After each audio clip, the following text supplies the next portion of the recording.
Well, welcome everybody to our special board meeting this evening.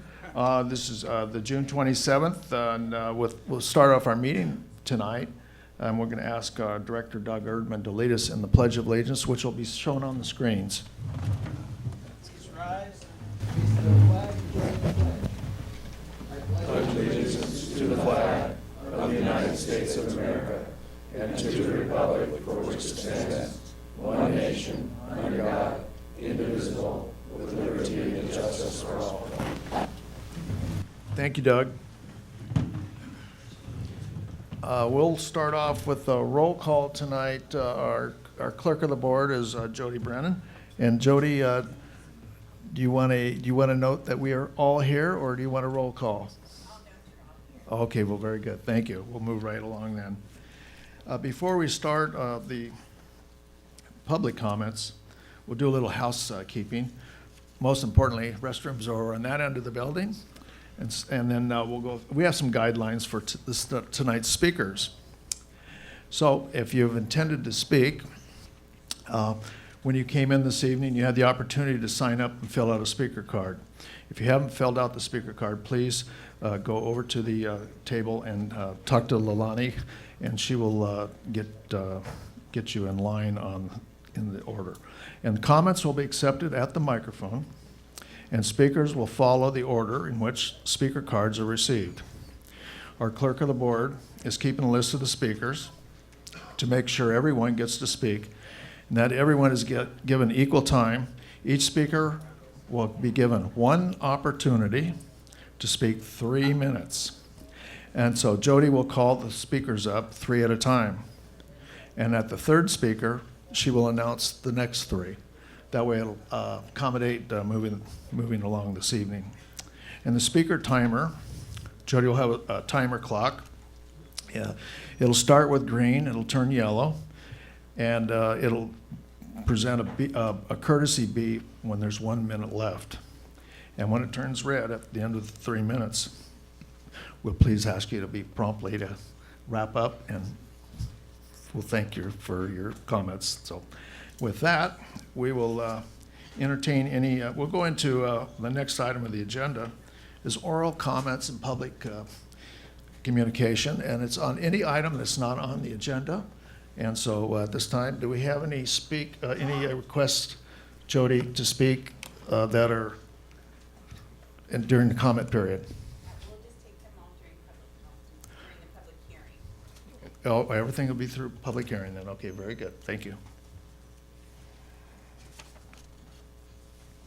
So that takes us on to the new business. So our new business this evening is the Doheny Ocean Desalination Project.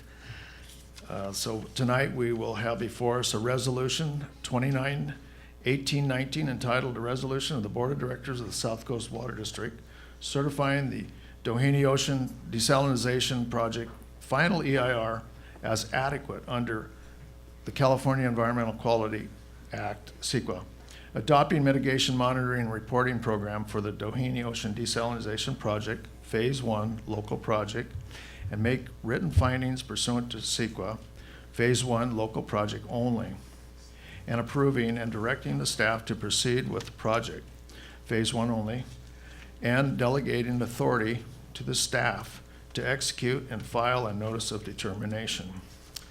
So at this time, I am going to ask our general manager, Mr. Rick Shintako, at my left, your right, and he will do the staff report. All right. Thank you, Mr. President. I'm going to stand. It's a little easier for me.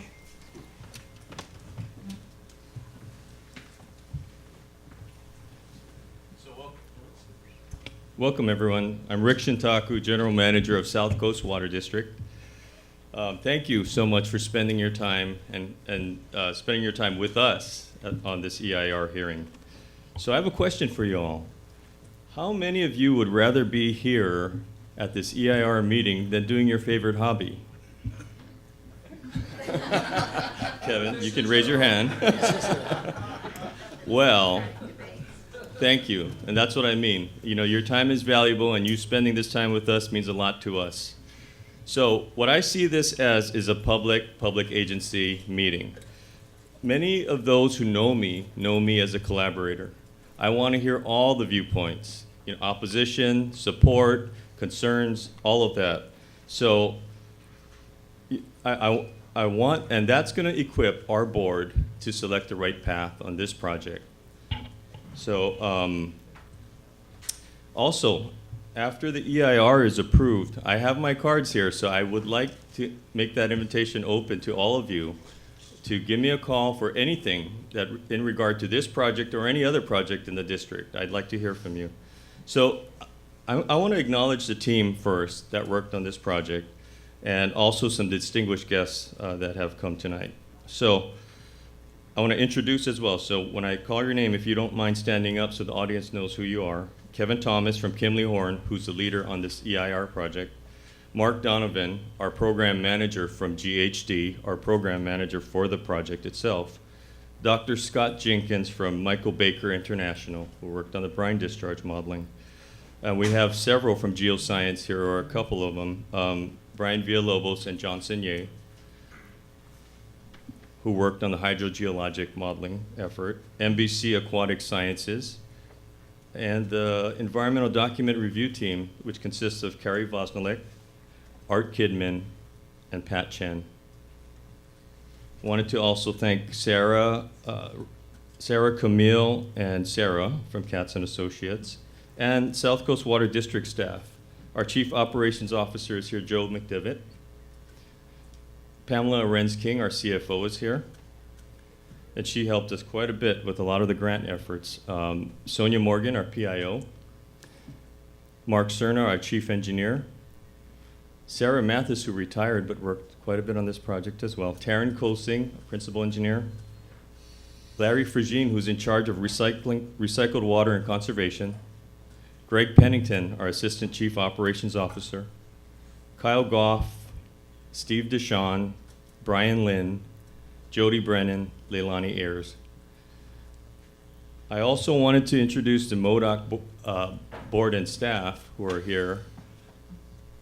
I just saw Megan U. Schneider from the MODOC board. Rob Hunter, the general manager, is here, and Carl Seckel. And much thanks to their staff, Charles Buslinger and Heather Baez, their Ledge Affairs manager. Eric Jessen is here. He's with the South Laguna Water Sewer Advisory Committee.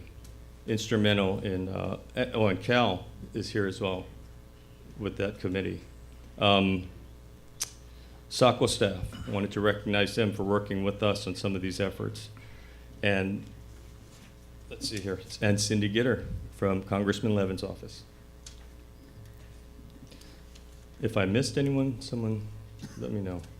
Lastly, I want to give credit to Andy Brunhart, who was our prior general manager, who worked very hard on this project. He passed away in December of this year, and he was instrumental in getting us to this point.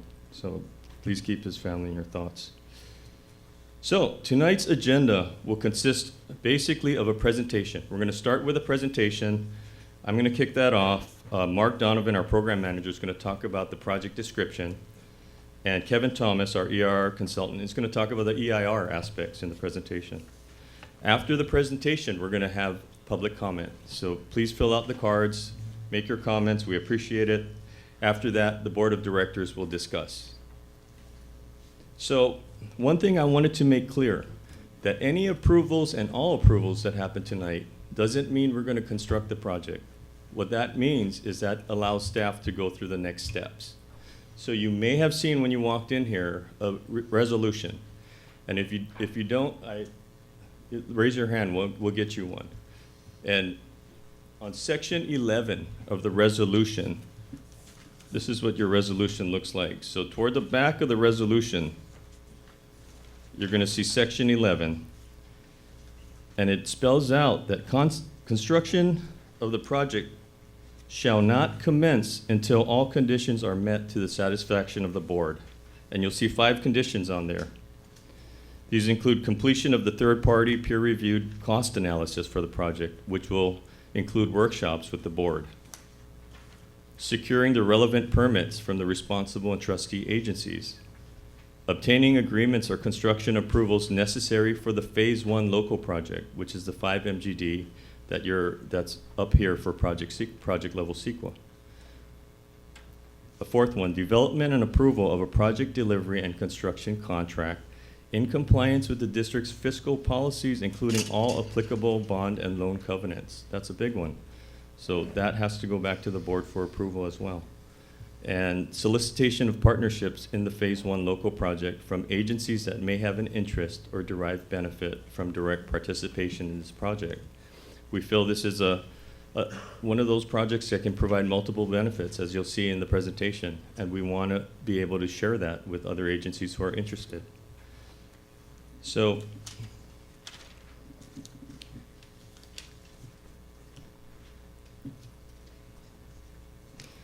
now I would like to introduce Arthur Kidman, our legal counsel, who will specifically discuss what the board's roles and responsibilities in considering this EIR are for potential approval. Thank you, Art.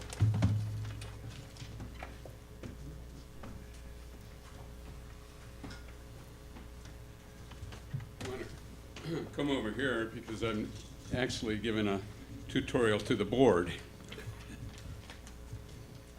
So I'm going to stay kind of close to my text because I have a tendency to go down rabbit holes.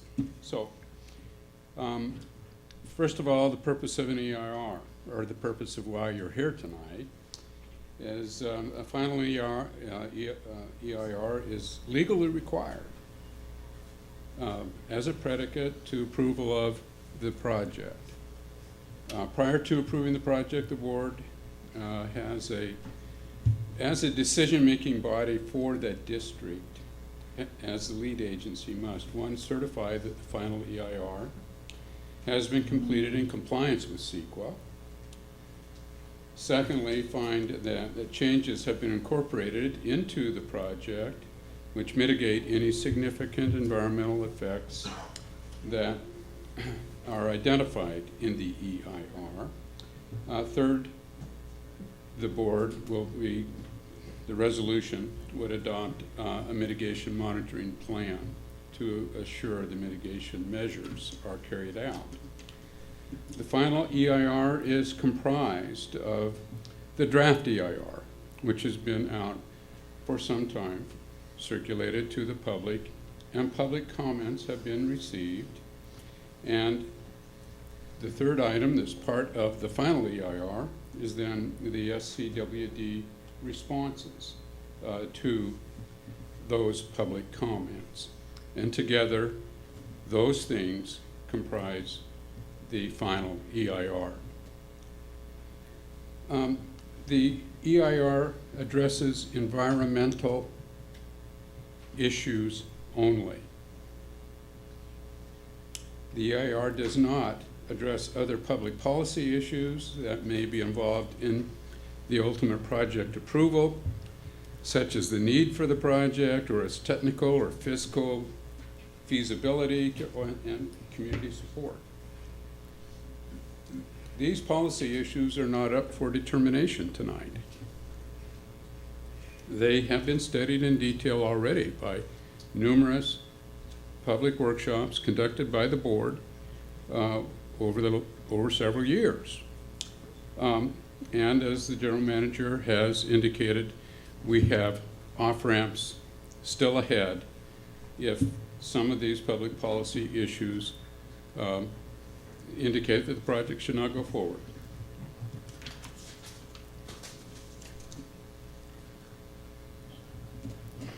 Now, then the board, your role in this process. It's unusual here. We have 4 out of the 5 members who are professional engineers. But when you're acting as a director, you're not acting as a PE. As a director, you're expected to act with common sense and not technical expertise. As a director, you're entitled to immunity for your official actions unless your actions are undertaken for corrupt purposes. In other words, unless your vote is quite literally criminal. So I'm not expecting anything along those lines, but there have been some concern that maybe board members, might have some liability relative to carrying out their duties in respect to this EIR. That's not likely, put it that way. The board's role is not to weigh and evaluate facts and opinions, both expert and lay, or both pro and con. Weighing is not your job. The board is not to reach its own independent conclusions or professional judgment relative to the evidence presented in the EIR. The board's role is much more limited. The board's role is to reach a group decision about whether the conclusions of the EIR are supported by substantial evidence. So, what is substantial evidence? So there's several definitions that are actually set right out in the California Environmental Quality Act, the law under which we are proceeding. Substantial evidence is not a burden of proof, like beyond a reasonable doubt. It's not even a preponderance of the evidence, or it's also not clear and convincing evidence. Those are all different legal burdens of proof. Substantial evidence is a standard of review, and that's what you, as a board, are doing, is reviewing the evidence in the EIR to make sure that there is some support, like showing your homework, back in 8th grade math. So substantial evidence is a standard of review, which is very deferential to the decision maker, you. It means that substantial evidence includes facts, reasonable assumptions predicated upon facts, and expert opinions supported by facts. And by the way, you are entitled to rely on the experts that the Water District has engaged for this purpose. Substantial evidence does not include argument, speculation, unsubstantiated opinion, or narrative, or clearly erroneous or inaccurate assertions or evidence of social or economic impacts that are not related to physical impacts on the environment. Substantial evidence means enough relevant information and reasonable inference from this information that support a conclusion, even though other conclusions may also be reached. So it's a fairly low standard. You need to make a decision. We've had agencies around here locally that tripped up on this sort of thing. You got to show your work. You got to make sure that that is the EIR needs to show where the supporting evidence for its conclusions come from. So 2 takeaways to wrap up here. An EIR does not address public policy issues apart from avoiding adverse physical effects on the environment. Number 2, you as a board are not required to reach scientific certainty as to the adequacy of the EIR. You are only required to determine if evidence presented in the final EIR, including expert opinion, supports conclusions of the EIR. So that's it, and with that, I will turn it over to Kevin Thomas to really present the program.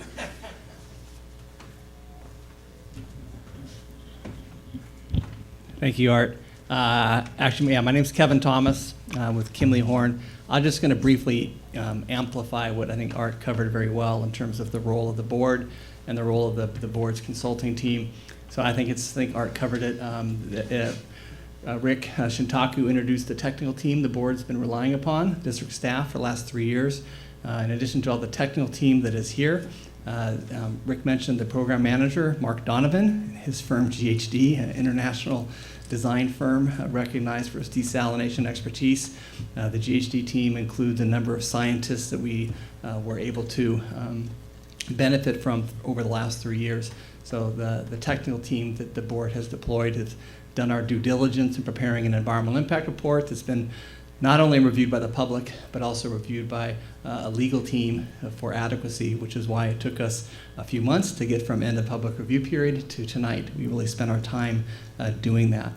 And I think with that, I'll turn it back to Rick. Thank you, Kevin. I just glanced into the audience and I saw a few more distinguished guests that are here. Orange County Water District Director Kelly Rowe is here. Santa Margarita Water District Director Sandra Jacobs is here. And former director at South Coast Water District, Colonel Dick Dietmeyer, is here as well. So thank you for attending. So I'm going to kick off with a presentation. Don't have the clicker.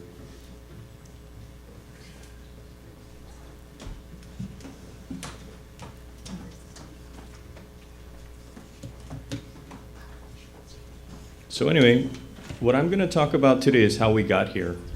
How we got here to this place of recommending the Doheny Ocean Desal project. A lot of you would say we started back in '03, and that's when we started the slant well progress.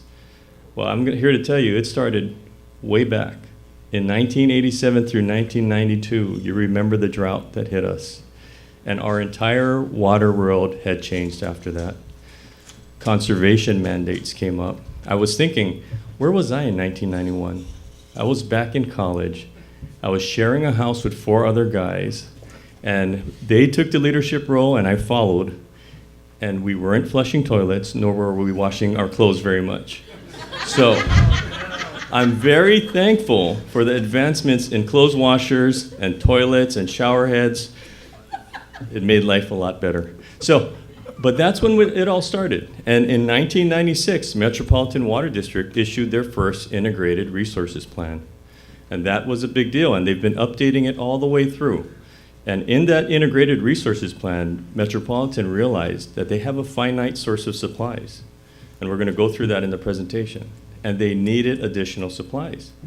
So they defined the quantity. It's basically their roadmap on what they need moving forward in terms of State Water Project water, Colorado River water, storage and transfers, local resources such as recycling, desalination, stormwater capture, groundwater treatment, etc., along with a very aggressive conservation program. So that's where it started back in '96. Then after that, we, as you all remember, very recently, we had 2 other droughts. One that started back in '07, where we had dry weather plus a regulatory drought, where Judge Wanger made a decision on the Bay Delta. And that was another wake-up call to Metropolitan. And the most recent one as well. The most recent was one of the driest, or it is the driest in the time period that records have been kept. And I think that's over a 100-year span. So all of that has contributed to us looking at new local supplies here, but we didn't start there. Okay. So sorry, I just went on that tangent. So anyway, what we're going to talk about today is, I'm going to kick off with why we're here, and I gave about a quarter of my presentation, so that's good. And Mark Donovan's going to talk about the project itself, the technical details, and Kevin Thomas is going to talk about the EIR. So who's South Coast Water District? What you're looking at is our service area boundary, and it's approximately 8.3 miles. We serve primarily the South Laguna Beach and the city of Dana Point, with small sections of San Clemente and San Juan Capistrano. We have approximately 12,500 water service connections and 35,000 residents. And what also makes us unique is we have over 2 million visitors annually into our service area. South Coast Water District is also the designated operator on behalf of all of these agencies that you see here to operate the Joint Regional Water Supply System. we call it the JRWSS, which consists of 30 miles of transmission mains, 2 reservoirs in San Clemente that hold 60 million gallons of water. And basically, if you can see it, it's the purple line that starts in Irvine. If you can imagine where the 405 and the Kaiser facility is out there by Sand Canyon, it's slightly north of there is where it starts. And it goes all the way down to Camp Pendleton and state parks in the San Diego County Water Authority area. So those are the 3 customers we have: state parks, Camp Pendleton, and SoCal Edison through the Songs facility. What you also see is the teal pipeline here. I should point it out right here. And what to pay attention to is where those pipelines intersect. And right there is where we own the property that this desal plant would be built at. And that's important because it's right next to some major transmission facilities. So as I was saying, South Coast Water District didn't start in '03 with this project. We started way back. And so we have been developing a portfolio, a very strong portfolio over the last few decades, to be honest with you. Water use efficiency has been first and foremost with South Coast Water District. During the last drought, we achieved over 30% conservation compared to 2013 water levels. And since then, our customers can be proud of themselves because they sustained conservation over 20%. And we didn't see water demand rebounds as we've seen in other areas. The other thing that you may have heard of is the 20 by 2020 state mandate, 20% conservation by 2020. So for us, the state target is 150 gallons per person per day.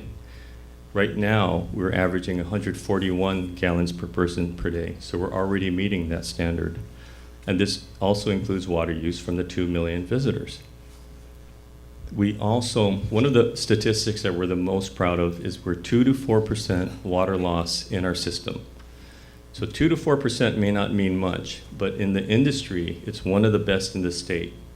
And what that means is we take care of our system. And I give the credit to our water system operators. They have the institutional knowledge and asset management planning to replace the pipes that need replacement, along with normal maintenance there. Or I shouldn't say it's normal, but along with an aggressive maintenance program keeps that water system loss at a very good level. This district has also invested in automated meter reading technology, which is fully implemented in our service area. And we have an aggressive customer service staff that reviews the data on a weekly basis and will contact the customers directly. Hey, you have a leak, please fix it. And during the ordinance, we also mandate the time that they need to fix that in. So our customers are also saving a lot of water. So water use efficiency wise, very proud. And one more thing is we've embarked on a pilot AMI program. So this uses cellular technology to automate the meter readings. So we invested in a pilot program to replace 3,000 meters, and that was helped out by federal funding, where we received $300,000 to implement this. So we're testing that technology as well. Recycled water, that's the other aspect that we've heavily invested in, and I'm going to walk through that real briefly. But some of the major stats that you see is South Coast Water puts approximately 1,300 acre-feet a year into the coastal treatment plant. And we're currently recycling 70% of those flows, or 900 acre-feet a year, currently. And we have plans, and we've put it in our capital improvement plans that you'll see online to maximize our recycled water use to 1,350 actually, acre-feet a year in the future. So I'm going to briefly walk through our extensive recycled water system. The coastal treatment plant is right here. And we move water all the way from the coastal treatment plant down to the harbor. And we didn't do it on our own. We had the help of Prop 84 grants to extend the pipelines to the harbor and to enhance the capacity of our recycled water system. But we started water recycling back in 1982. Our system consists of 15 miles of pipeline, 3 pump stations, and 4.8 million gallons of storage.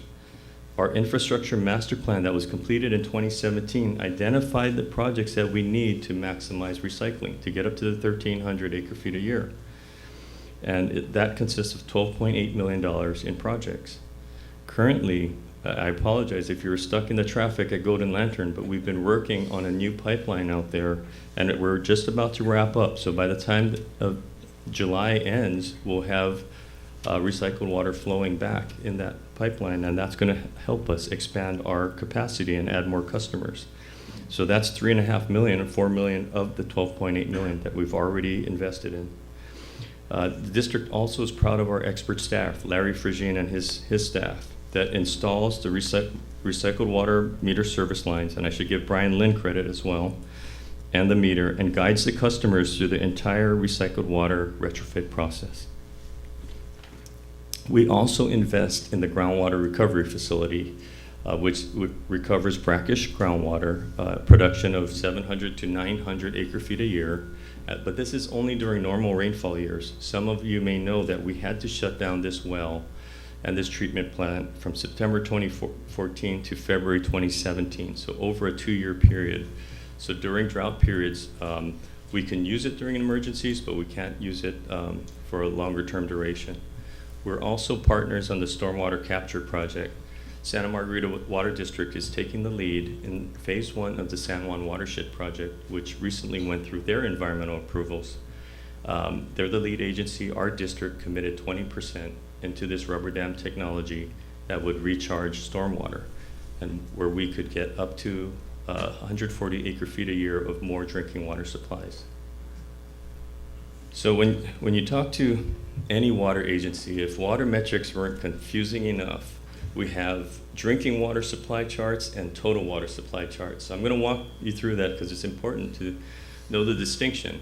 When we're talking about drinking water supplies, that's important when emergencies hit. When emergencies hit, we have to cut down the use of drinking water, and drinking water new supply sources are very valuable during those emergencies. Like an earthquake that could cut a transmission main.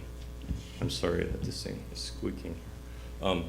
So what you're looking at in the pie chart is, on a good hydrologic year, we're able to pull about 12.5% groundwater. The rest of it is metropolitan water that we import from Northern California and the Colorado River Aqueduct. On a bad drought year, or a dry year, we don't have any groundwater, and we're 100% dependent on metropolitan. So when you hear that South Coast is 85 to 100% dependent on metropolitan for drinking water supplies, that's what that means. Total water supplies include water use efficiency and recycled water. So I wanted to show you a bar chart that shows you the breakdown, where approximately 60% of our overall water supplies from MET, about 9% groundwater, 20% water use efficiency, which is water conservation over a longer duration, and recycled water is approximately 11% of our overall water supplies. So that's our portfolio today. And I'm going to come back to another slide so you can see there's 2 sources here and 4 sources right here in the total water supplies. So whenever we evaluate a new water supply project, whether it's a water utility on the retail side or a wholesale side, we need to evaluate vulnerabilities, and that's either droughts or emergencies, and the degree of vulnerability. So who does this for us is MET. This is an exhibit that I took straight out of MET's Integrated Resources Plan. So that's the plan that I brought up earlier. That serves as their roadmap for supplies they need to meet all of their demands. So what you see in there in the yellow triangle is the Colorado River Aqueduct. So they rely on the Colorado River Aqueduct, which they receive approximately 1 million acre-feet a year. The state water project, they put an average of 1.2 million a year. Well, every year, I wanted to add a side note, MET asks for 2 million acre-feet, and they get an allocation. Very recently, we saw them get a 5% allocation. So 5% of 2 million is a number much less than that. So they have to deal with those variabilities in rainfall patterns, but that's an average number that they're using in the long term. So it's roughly 2.1 million acre-feet that they have per year. The rest is what they need moving into the years 2040 for their long-term planning. So for conservation, they need roughly it's slightly under 500,000 acre feet more that they need conservation-wise, and it's 460,000 acre feet that they need more in local resources. Per Met's definition, these local resources are recycled water, seawater desalination, stormwater capture, and groundwater cleanup. And coincidentally, this district does all of them except ocean desal. So, and what Met says directly in their IRP, the integrated plan, is water supply reliability will degrade over time by without these investments, the blue and the purple. By 2040, the region could face mandatory water supply restrictions of up to 80% of the time. So that's 8 out of 10 years that they would be in mandatory restrictions without these investments. So Met has set the stage there, and they actually pay agencies to develop local supplies like desal, and we're applying for that rebate. It's $475 an acre foot for 15 years. So that's drought planning. I didn't want to go too long on that. In South Orange County, as all of you know, it's emergencies. When you have earthquakes, you have fires, and earthquakes you'll see the key vulnerability in South Orange County. So statewide seismic risks that you see here are in the red X's. And those are potential earthquake locations that could severely disrupt the flows from the State Water Project or the Colorado River Aqueduct. We also have local seismic risks, and I want to give the credit to MODOC. They've planned this out and looked at this carefully, but there's 5 fault lines that could disrupt the water that's treated at the Deemer treatment plant in Yorba Linda that serves us down here. There's 2 major transmission mains, and they could be severed, and MODOC and Met has said, MODOC actually in their reliability study has asked us to plan for a minimum of a 60-day outage for this type of scenario. So in terms of emergency supplies, MODOC had done the heavy lifting for the region. You know, as a wholesale provider for the region, they've completed a 2018 and a 2016 Orange County reliability study. And back in '04, they completed a South Orange County reliability study and updated that in 2013. So I'm taking these, basically, these are findings and conclusions that I took from those respective reports. And as I explained, South Orange County is 90% dependent on imported water for drinking water. South Orange County is short of emergency supplies today by 20 to 27.5 million gallons per day. Keep in mind the project you're looking at today is 5 million gallons per day. The single largest risk exposure to South Orange County is an earthquake that could disrupt the State Water Project flows for more than a year. And this was from their South Orange County reliability study, this economic loss impact, and it's $1.7 billion in 2004 dollars. Potential economic loss in South Orange County from an 80% outage for 60 days. So you remember my chart there. We're about 80% reliant on Metropolitan, and we need to plan for a minimum of a 60-day outage. So that could be the economic loss to South Orange County, and this was conducted by the OCBC. It was a study that was concluded back in '04. And the last few points are the San Juan Watershed Project and the Doheny Project provide cost-effective annual supplies and emergency supplies, and these 2 projects make up the core reliability improvement strategy for South Orange County. And again, must be prepared for a minimum 60-day water outage. So I usually don't read from my slides, but these are such key points. I really want to get this right. So after the Orange County reliability study was completed in 2016, our board had the wisdom to complete our own water reliability study for South Coast Water District to look at these alternative water supplies and come up with rankings on what would best meet our needs during droughts and our needs during emergencies. And our board also had the wisdom to ask a community public working group to come together, and I put their names on here, and I noticed some of them are in here in the audience, if you don't mind waving your hand as well. But if you don't want to, it's okay too. I don't want to put you on the spot. Bob Oakley, Buck Hill, Hoyen Ip, Jared Mathis, John Thomas, and Roger Buteau. And they put in a lot of time with us. They put in It was 3 months and 6 meetings, and oh wait, don't want to get this wrong. 3 months, 6 meetings, and they were long meetings. I was there, and 1 field trip.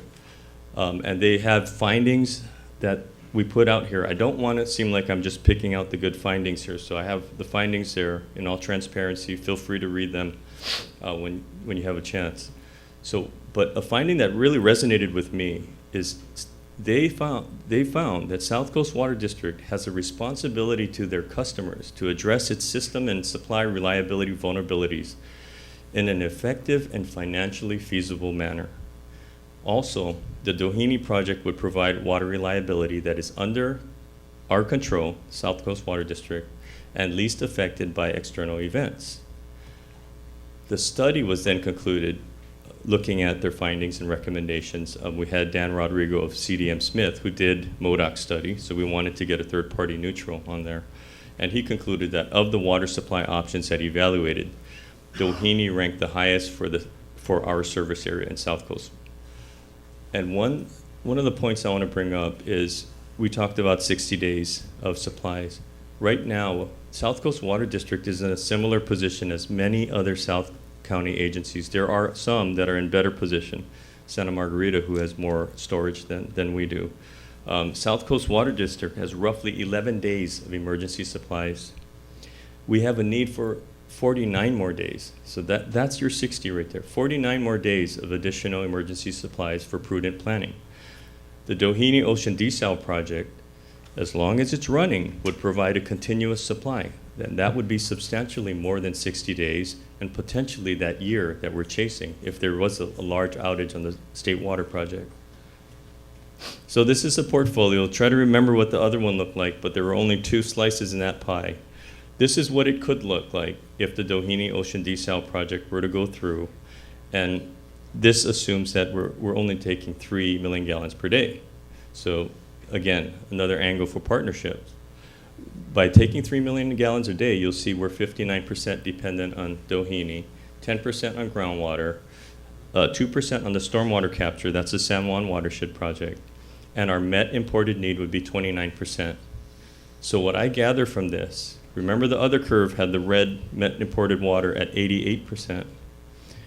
If an emergency hits, when we're asking customers to save, and we're asking them to save 80% or conserve 80%, 88% water, that's difficult. Even if you turned off your sprinklers on your landscape, you would have to do quite a bit more, probably live like me and my college friends back then.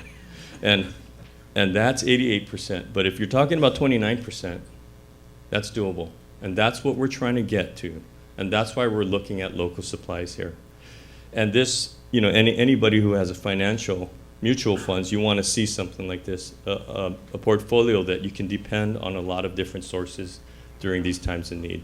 So that's going to close up my presentation, and I'm going to turn it over to Mark Donovan. Thank you very much.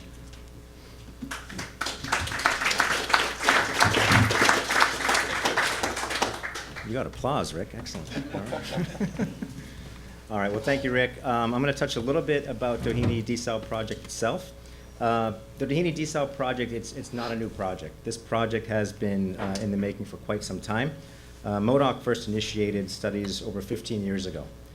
And it was really during these early studies when different various subsurface technologies were looked at, and the slant well technology was determined to be the most suitable and best for the particular geology in this area. So it was those early studies that really got us to where we were with the slant well technology.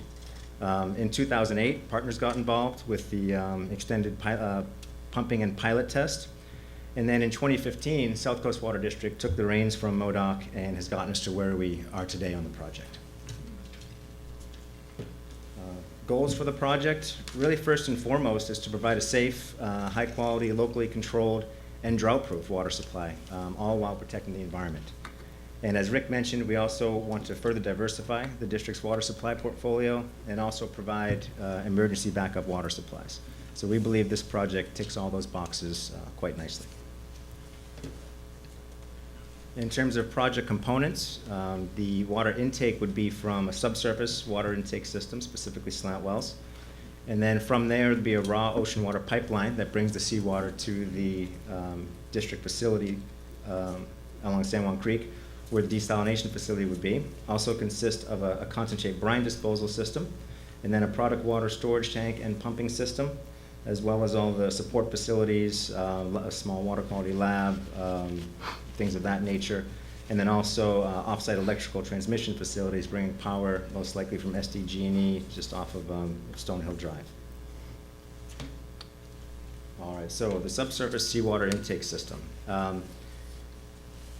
It's really interesting. MODOC had a lot of foresight back in the day when they decided to investigate the subsurface intake technologies, because where we find ourselves today is this is actually the preferred intake method by the regulators. It's a lot easier to get a project through the regulatory environment that uses subsurface intakes rather than open ocean intake. So MODOC should be applauded for that foresight. And basically the way this works is that it's like a vertical well, but just simply tilted on an angle. And so the well screen is down under the ocean floor with a submersible well pump placed down into the well casing. And the ocean water is simply withdrawn through the ocean floor and into the screened interval and pumped up into the raw water conveyance pipeline. So the slant wells would be fully buried near the beach at Doheny State Beach, and with no visual impacts whatsoever to the sandy beach area. In terms of the potential well pod locations and the raw water pipeline route options that the EIR looked at, so the 5 MGD facility, for seawater desalination, you get about a 50% recovery rate. So for every 5 million gallons of water you want to make potable water, you have to pull up about 10 million gallons of seawater. So to do that, we would need 4 wells, and we predict 3 duty and 1 standby wells. So we envision that 4 wells would be drilled for phase 1, and likely in 2 of these orange dot locations, in 2 of these pod locations. When we first started with the draft EIR, we envisioned that well pod locations could be located anywhere at Doheny State Beach or even down here at Capistrano Beach Park. As over the course of the year, as we were working on finalizing the EIR, it's been interesting. It was a pretty high surf off-season, and so storm events caused some damage down there at Capistrano Beach Park. So Kevin's going to get more into this a little bit later, but we're no longer considering slant well pods at Capistrano Beach Park for phase 1. We still want to look at them for possible future visiting in the future, but not for phase 1. In terms of the raw water pipeline, we looked at a couple different options from getting water from the beach to the district facility, the north alignment up Del Obispo, or a south pipeline alignment along Doheny Park Road and Las Vegas Boulevard. And there would be trenchless technologies used to get under San Juan Creek and under railroad crossings and also under PCH bridges as required. So once the water reaches the district site, it gets to the desalination facility. And what you see here is a rendering of what a desal facility could look like at the district property. This rendering is actually it's actually a rendering of the 15 MGD facility. We gave some options for the district in the preliminary design report and the EIR where they could build portions of the facility out a little bit larger to allow for a less expensive expansion in the future. So for example, the building could house 15 million gallons a day worth of RO equipment, but they may choose to only put up to 5 MGD of RO equipment in the building at this time. So there's those types of options that are in the EIR. Another thing we did is we set aside some footprint for alternative energy generation on site. So perhaps the district may look at natural gas fuel cells or natural gas solar turbines to help reduce greenhouse gas emissions or cost for power generation. And also we've carved out space for what we call a R&D pad, research and development, and where the district could effectively partner with universities and industry to advance technology and improve operations. And also this plant is uniquely positioned next to the J.B. Latham wastewater treatment plant. So perhaps someday this could become a hybrid seawater desal direct potable reuse facility. So there's some interesting potential research opportunities there as well. So once the 10 million gallons of day that had been pumped up has been turned into 5 million gallons of drinking water, we also have 5 million gallons a day of twice as salty brine that now needs to be disposed of. So for the proposed project, we would do that by blending that with the San Juan Creek ocean outfall, which goes about 2 miles offshore.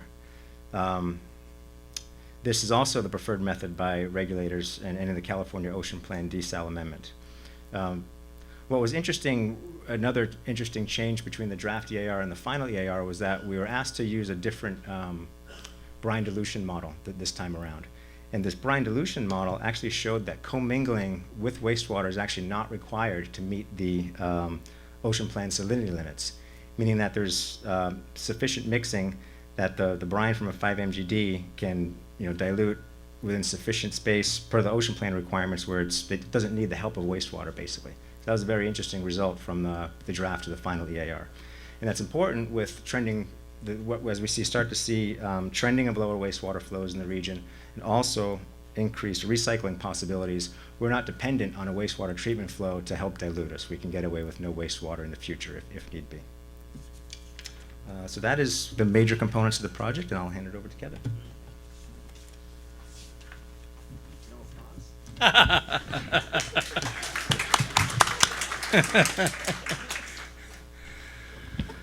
Well, good evening. My name is Kevin Thomas with Kimley Horn. I'm just going to walk through the environmental impact report process. It'll be brief, so don't fear. I think between Rick's introduction and what Mark covered, they actually covered a lot of the environmental topics that we have been addressing throughout the last few years. As Rick indicated, this is an important milestone for the project tonight. We've released the draft ER in June 6th of this past year, 2018, that had a 60-day public review period, which is more than required by CEQA. So the public review period ended August 6, 2018. During that period, also not required, but just another indication of the district really trying to engage the public. We had a public comment meeting on June 26, just additional opportunity to receive public input on the EIR. And then as Rick indicated tonight, the board of directors will be considering the final EIR, then considering a resolution as to whether or not to approve the project after having an opportunity to receive public comment. And I believe we have a court reporter here that is also going to be taking, yes, she's here, thank you. So we'll be recording your comments as well, and the board will be listening to your comments during the public testimony period. So during the public review period, again, about a 2-month period, we received over 70 comments. A majority of those were web comments. The district allowed interested parties to submit comments online, just as a courtesy. So we've got about 32 of those comments were online. We had 2 federal agency comments, 7 state agency comments, 10 local, 7 different organizations submitted comment letters. During that June 26th public meeting, we had 6 comments that were received, and then 10 written public comment letters. So what we've been doing since last August is working on preparing the final environmental impact report. The district really has, I believe, went to extraordinary effort to seriously engage the comments and sometimes meet directly with stakeholders, make sure we understood the issues. In some cases, as Rick indicated or Mark indicated, we felt that in order to respond to some of the comments we received, we needed to do some technical clarifications to some of the draft ER appendices. So the final environmental impact report included some technical clarifications to the coastal hazards model, the brine discharge model that Mark summarized that actually showed favorable results compared to what the draft ER had assumed. We did some supplemental groundwater modeling just to study the project further, which just re-amplified the conclusions in the draft ER. We updated the local hazard and drainage analysis primarily to mirror the coastal hazards modeling that was updated, and that was due to Coastal Commission sea level rise guidance that came out right about when our draft ER was published. So, of course, when the Coastal Commission commented, they asked us to please update the model, which we did. And it really didn't change the conclusions significance-wise in the draft ER. And then we did some marine biology clarifications just to address the brine discharge modeling and the groundwater modeling. And all of that is contained in the final ER. During that process, again, over the last, whatever that's been, 9 months. We've been engaging with stakeholders.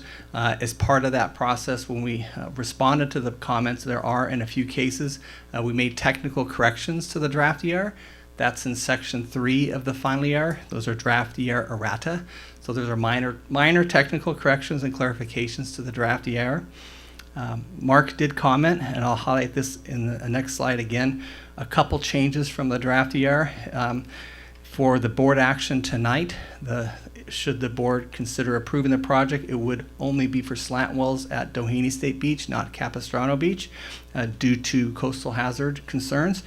And then, as Mark indicated, we eliminated one of the mitigation measures because we no longer need the commingled brine with the wastewater outfall in order to meet ocean plan. And that was the result of the updated brine discharge modeling that was done at the request of the regional board.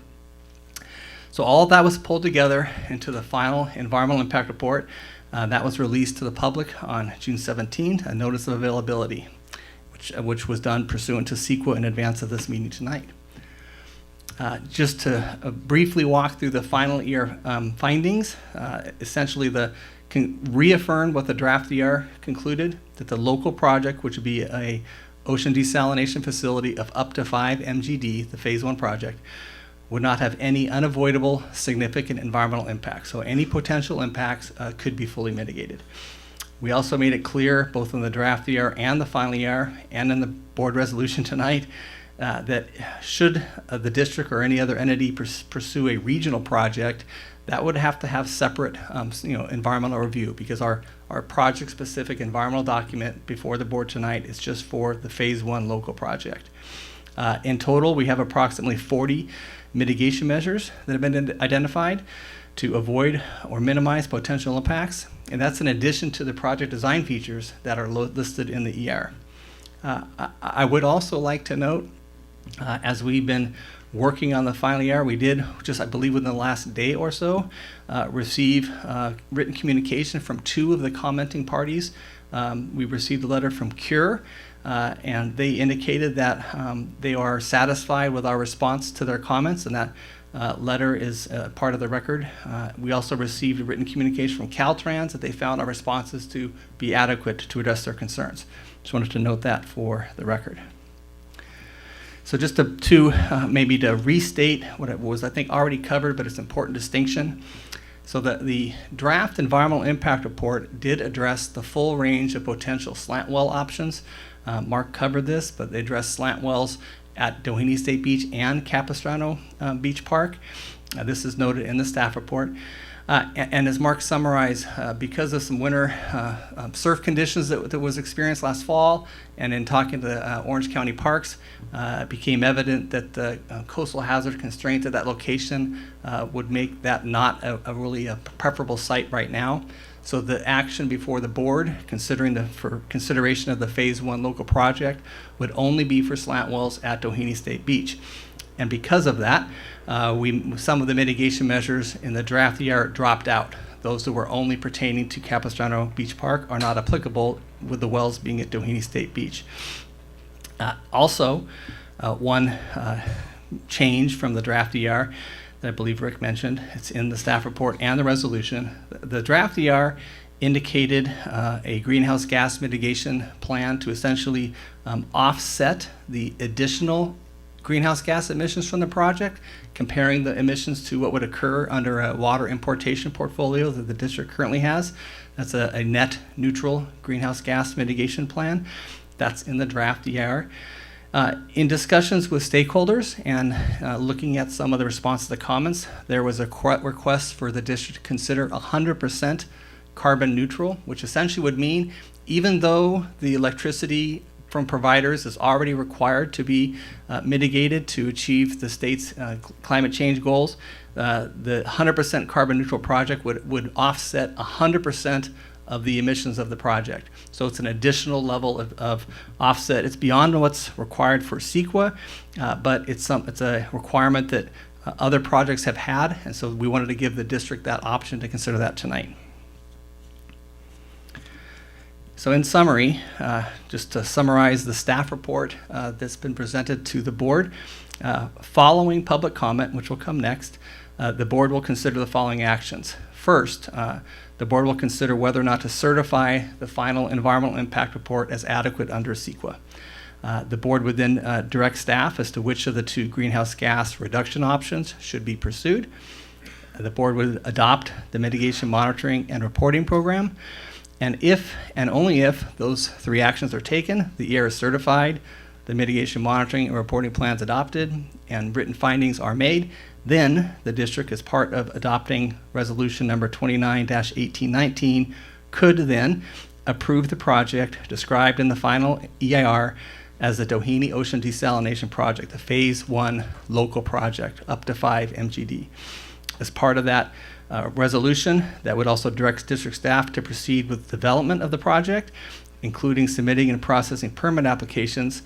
However, as Rick summarized, Section 11 of that resolution indicates a number of conditions that would have to be met prior to the project actually commencing construction, all of which would be under the discretion of the board in the future. And then finally, the staff report and resolution would include direction to district staff to return regularly to the board for updates. And with that, that concludes staff's presentation.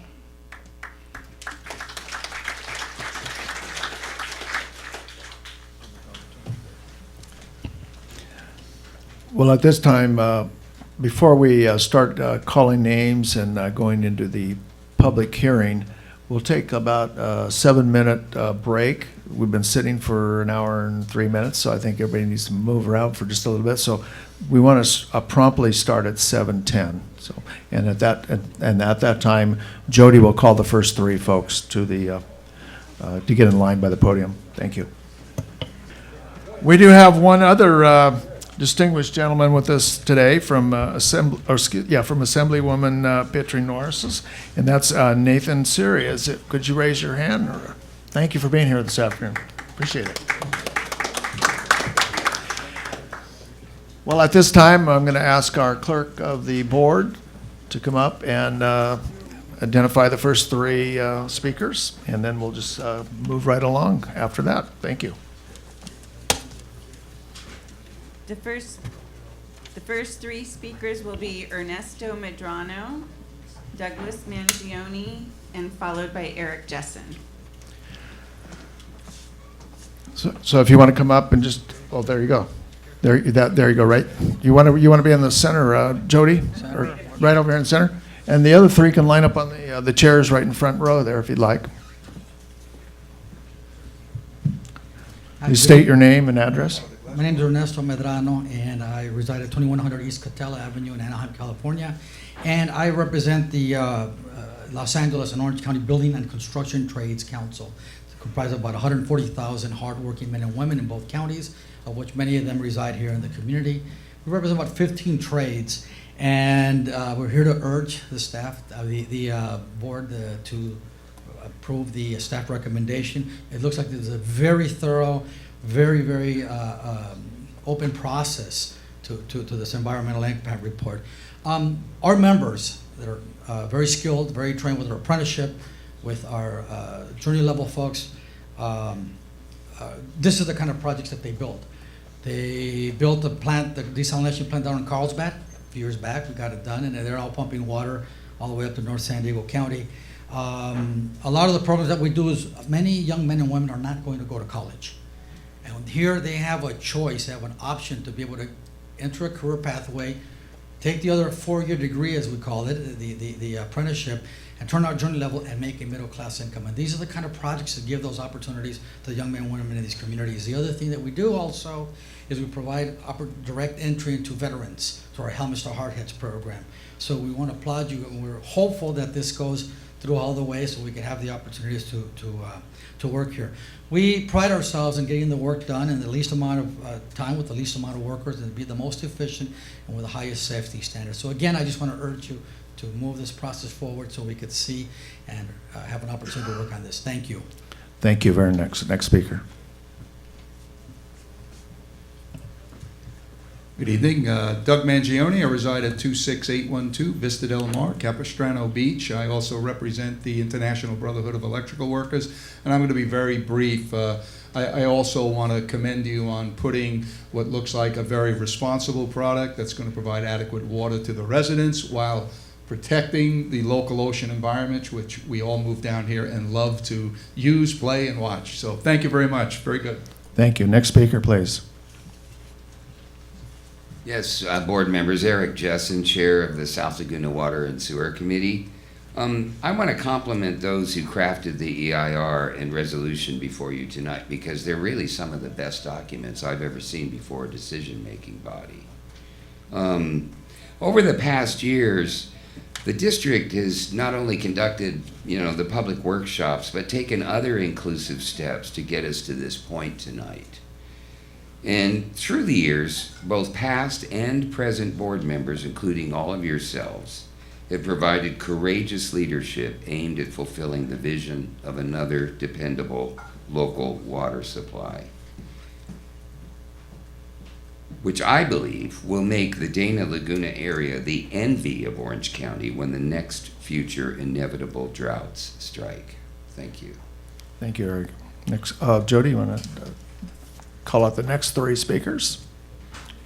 The next three speakers will be Mandy Sackett, Carl Seckel, and Ray Heimstra.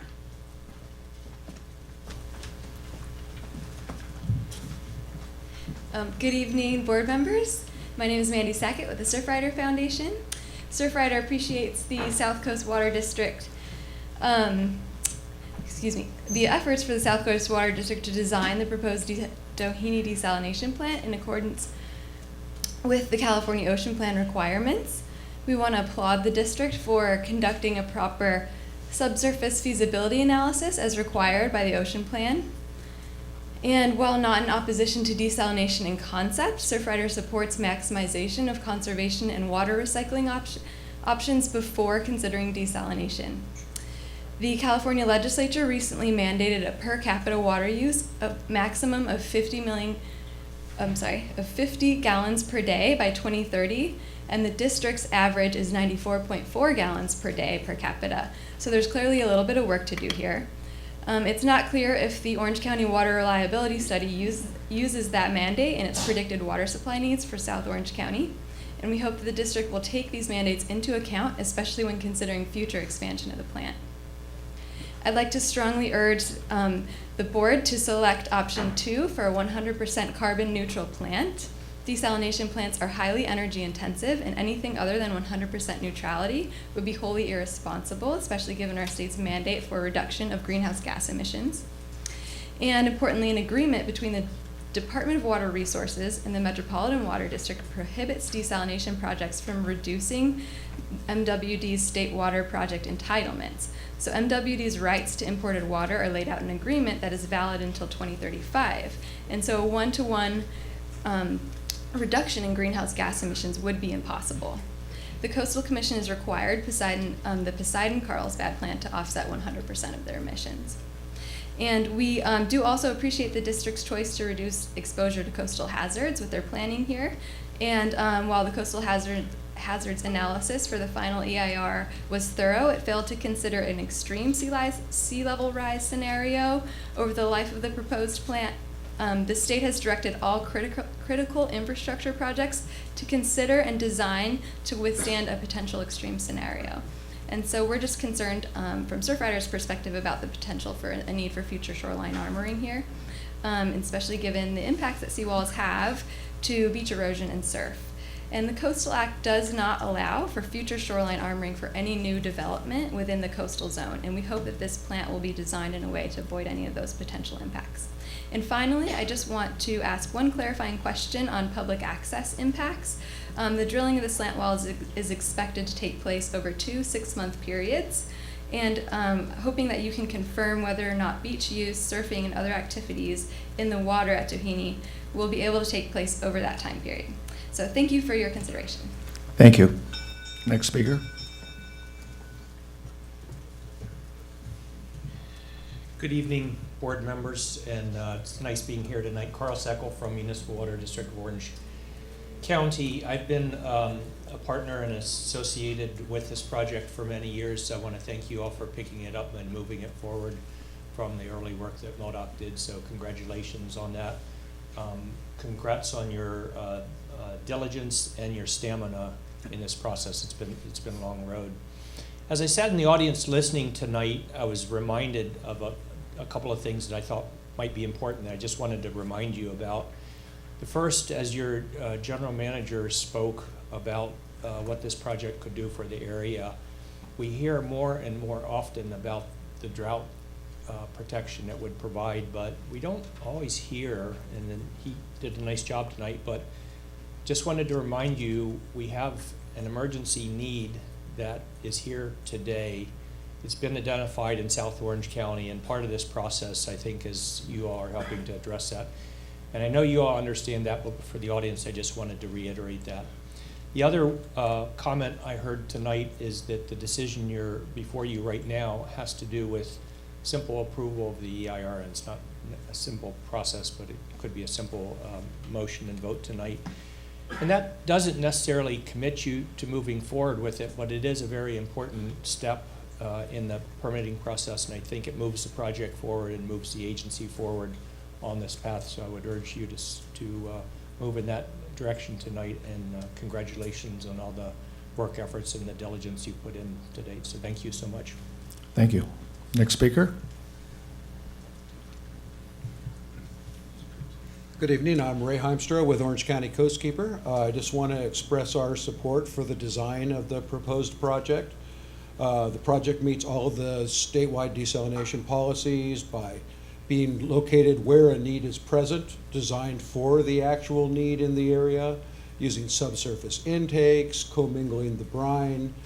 This, if you're going to do desal, this is the way to do it right. So I know there's the decision is going to be made later as to whether you do it, but if you're going to do it, this is the way it should be done in Orange County. And thank you for having an open public process and really doing your homework and coming up with an appropriate design.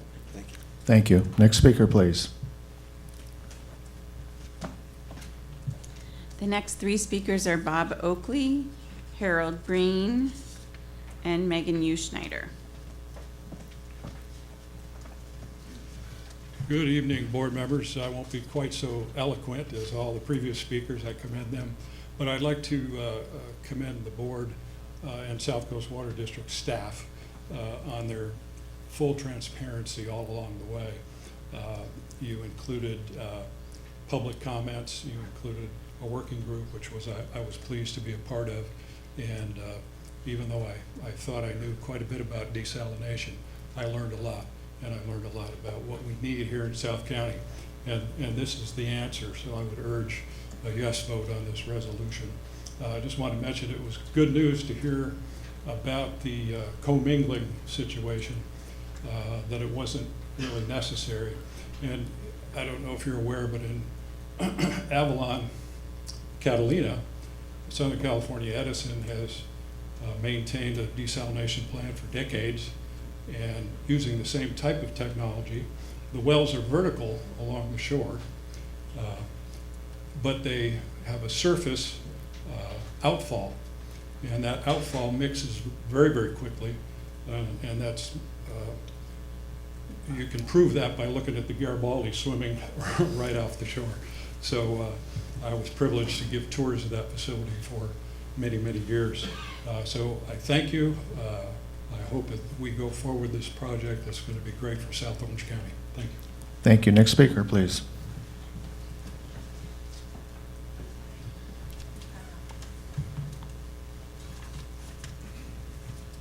Good evening, board members. My name is Harold Breen. I'm a resident of Capistrano Beach. My wife is here with me tonight. Our homeowners my family bought a little house back here when I was like 7 years old, and came down here and used the beach when I was a little boy, and even tried surfing in Doheny and fell down a lot of times. But now it seems like California is the major stalwart of responding to climate change. We lead the nation in a lot of areas. We had to fight even again to preserve our strong standards for all new automobiles being manufactured and sold in California. It's a big issue. It's going to be a big issue in the coming 2020 presidential and congressional elections. But I had the benefit of talking with Mark Donovan, who spoke earlier to the board. He and I went over some of the dollar figures for what the project is going to cost in terms of electricity. And daily costs are $10,137. Per month charges are $308,000 in 1 month. Annual amounts are going to be $3.7 million, $3,700,000. It seems to me that the board needs to take a serious look at solar panels to integrate into its energy usage regimen over the next 10 years, possibly 15, 20 years. This board is going to be the board that's going to make the decision as to how this energy mix is going to develop. Right out there in that back window, you can see the mountains up there. A lot of that is public land.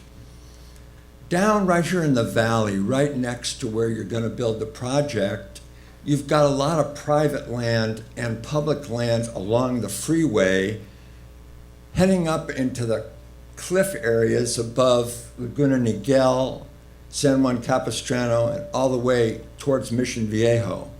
I think it's a stretch there of 4 miles. We all see that as we're driving up and down the freeway between here and Crown Valley. Thank you. We're out of Thank you. time. Thank you. Next speaker. Good evening, ladies and gentlemen. It's such a pleasure to be here. For those of you in the audience who don't know me, my name is Megan U. Schneider, and I live on 25522 Purple Sage Lane in San Juan Capistrano. I'm a proud South Coast Water District sewer customer and a proud customer of San Juan Capistrano Water, soon to be Santa Margarita Water District. And I've been excited to follow this project for quite some time.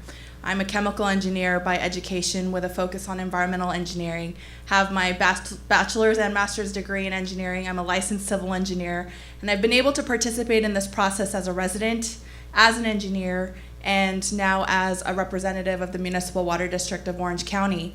And it's been fascinating to watch this process because you guys have kept it so open and transparent, and it's been such an opportunity for collaboration. And I want to commend you guys on the opportunities you have taken and involved the public. And this has now become a project that not only the water community has embraced, but that the public has embraced. And, you know, I have to admit, I was very skeptical at first because being an engineer, we're ultra conservative. We're as conservative as they come. And so my first question was, why don't we do recycled water? You know, that's the lowest hanging fruit. And you guys really took all of that into consideration, delved deep into it, and really investigated it, and then proved to us all that this is the most cost-efficient and locally reliable opportunity that we have. And I think it's incredible that you guys have not only done that, but partnered with Santa Margarita Water District on integrating the Doheny Desal project into phase 4 of the San Juan Watershed project. So it shows a lot of foresight. It shows investment into our future, because I got baptized at Doheny Beach. My husband grew up surfing here, and his father grew up surfing here. And so this is a community and a beach that's very near and dear to us. And the cost of not investing in our reliability is far more than any cost we're going to invest in today. And as we've shown, that the numbers are amazing for a desal project here in South County, where we don't have a bowl-shaped aquifer for long-term groundwater storage, where we don't have a robust groundwater system that has high-quality water, where we don't have a lot of local supply. We've been able to develop a project that's regional, that's collaborative, and cost-efficient. And so I commend you all, and I encourage you to take this next step, because I've been able to participate in projects from the EIR phase, the planning phase, the design phase, all the way to construction. And the way you have done this in such a measured and thoughtful way has been absolutely incredible and inspiring. And I'm so just excited to see this progress. And I'm here with you guys. I've participated in so many of your public workshops. I'm one of those people who will spend time away from my husband to participate. And so I really encourage you to move this project forward for this next step. Thank you. Thank you. Next speakers, we need to announce 3 more, or Jody? The next 3 speakers are Tony Nelson, Marcus Langer, and Sandra Jacobs.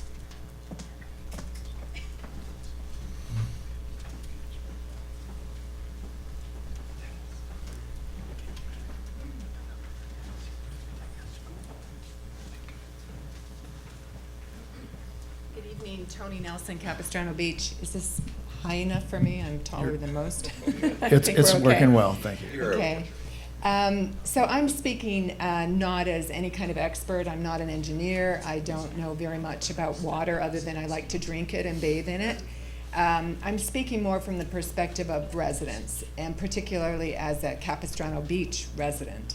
And I'm very delighted to hear that you are not going to be putting slant wells on Capistrano Beach, because we only have about 2 inches left of Capistrano Beach. But one thing that I would like to encourage you to look at is the coastal hazard along the rest of the bay, Capistrano Bay. We're already seeing that the pathway between Capistrano Beach and Doheny is crumbling. There's no, the Coastal Commission did not allow us to put sandbags or anything in there, so that pathway that we call hole in the fence is going to disappear, and that's really kind of scary. And we also noticed that the east parking lot at Doheny Beach is also crumbling. We're losing some of the parking spots. It's been closed for months down there. So I don't want you to think that taking it away from Capistrano Beach solves the problem, because we have the same coastal erosion everywhere, and Doheny will be impacted as well. And then the other 2 things I wanted to mention, you've spent a lot of time on this, and I appreciate the time that you've spent with me personally on this. And there's a lot more that I understand, but I'm still nervous as a ratepayer about 2 things. The first is the reliability of the slant well. Nobody can tell me about another place where you have slant wells that have been operating for a long time, where we know that they really can produce at the level that you're anticipating, this 5 million gallons a day, and that it can do so reliably without breaking down. I did hear that there's something in Monterey. There's some kind of slant well sample there, or whatever, a test well, and it seems to be working, but it's not the same as a long-term test, and so I'm kind of worried about that. And that leads me to my 3rd concern, which is the fiscal concern. We're a very small city. We only have 36,000 people here in our rate district. And you're asking us to take on about $100 million in debt. And I'm worried about that. I'm worried about that as a ratepayer. I'm worried about it as a CPA myself. And I want to make sure that whether you pass this tonight or not, that when you go forward, you're very careful about the financial implications here. Want to make sure that you have lots of margin, that you can handle the debt and keep paying the debt, even if the slant wells break down, even if construction goes into an overrun. If you end up, instead of getting 5 million gallons a day, you go, whoops, we made a mistake, we're only going to get 3 million. What does that do to your financial picture? Thank you, So I hope Tony. you look at that. Thank you. Next speaker, please. Good evening. My name is Dr. Marcus Langer. As some of you know, I actually run for the Water District and was quite openly against the desal plant. I've read the EIR, and it's cherry-picking data to an extreme uncomfortable event. First of all, you guys need to look at United Nations study in January who says that the brine is in fact toxic. It does not mix, okay? As a scientist for 30 years, the problem, I heard a lot about models, and the problem with models is if you take state-of-the-art fluid modeling software for airplanes and you put in all the parameters for Bumblebee, it will tell you the Bumblebee can't fly. So models are exactly that. They're guesswork. Now you don't have the data. We know that that technology is experimental, period. It's not established, it's not emerging, it's experimental. On top of it, strangely enough, the guy that invented it is also your consultant that produces all the data. That's a conflict of interest that's unbelievable. Also, furthermore, I'm very involved in water, and direct potable reuse is already used and legal in Arizona, Texas, and Oregon, and will be here in 2 years, making this whole thing obsolete. So you guys need to look really at the arrival time of the direct potable reuse. It's happening faster than we thought. Last time we kind of talked about it, but it's coming faster. Furthermore, do some more homework. This is cherry-picked, the data skewed. I'm not buying it. By any means, it's not supported by facts, as I see it. And please, don't go there. We can't afford it, we don't need it, and by the time you're gonna build it, it's obsolete. Don't do it. Thank you. Thank you. Next speaker. Thank you, President Green and members of the board and staff. I'm Sandra Jacobs, and I'm president of the Santa Margarita Water District. We're located just north of here, north of South Coast Water District, and we've partnered with you on many projects in the past. There's 2 points I'd like to make tonight. Santa Margarita Water District's water supply portfolio includes imported water, recycled water, storm and urban capture, conservation, and desalination partnership. We recently entered into 2 non-binding MOUs for desal, and we're excited that South Coast Water District has come this far on a very important project. And I look forward to a 3rd MOU. The second point I'd like to make is the EIR that you're considering tonight. When I'm not serving in my water district role, I write environmental impact reports and negative declarations under CEQA, as well as environmental impact statements under NEPA. This EIR process has been long and arduous, and I support your approval of this document tonight. Then on to the Coastal Commission. Thank you very much. Thank you. Next speaker.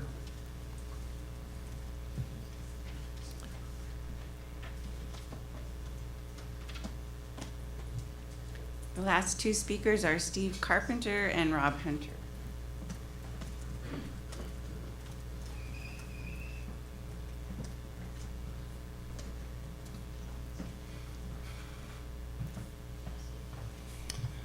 Good evening, board members, staff. My name is Stephen Carpenter. I'm a resident of Capistrano Beach for close to 60 years, living out of the area during my time in the service. My father used to be a member of the Capistrano Beach Water District. I am so happy to see where we are today. It's been a long time. We need to move forward. We are a vulnerable community here, and the vulnerability we have is, where do we get our water? It was brought up tonight about problems with earthquakes, problems with a lot of areas, drought, which we all know droughts are going to continue. They're not going to go away. We live in an area, if it wasn't for the water being pumped in over the Sierra Nevadas, this would all be desert. If you look back through history, I am in support of this. I hope you move forward with this for a positive flow, that we can sit there and know that we can be safe, knowing that we can have water, available potable water here. There are other ways that we can bring in other water. Recycling, people hate to hear it, of sewage. It's done in the military, it's been done for decades. It's potable water, it can be done. What I'm really happy to also see is in the basin that was brought up in the one slide, is bringing in rubber inflatable dams that can come in to retake this water, back it up, and put it into the groundwater. My father was one of the leaders for the groundwater recovery before anybody was ever here. And as a Capistrano Beach at the water district where he was at, that was one of the things that he wanted to put in here. So we can bring in with other wells and other storage and other stuff, which can add to it, so we can hopefully future-proof this. So I hope you go with a positive vote for this. Thank you. Thank you. Next speaker, please.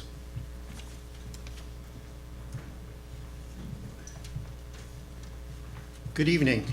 I'm Rob Hunter. I'm the General Manager of Municipal Water District of Orange County. And while we have 4 people here tonight, there were many more who wanted to come, and I bring you greetings from our former Director, Susan Hinman, who is in Montana at this point.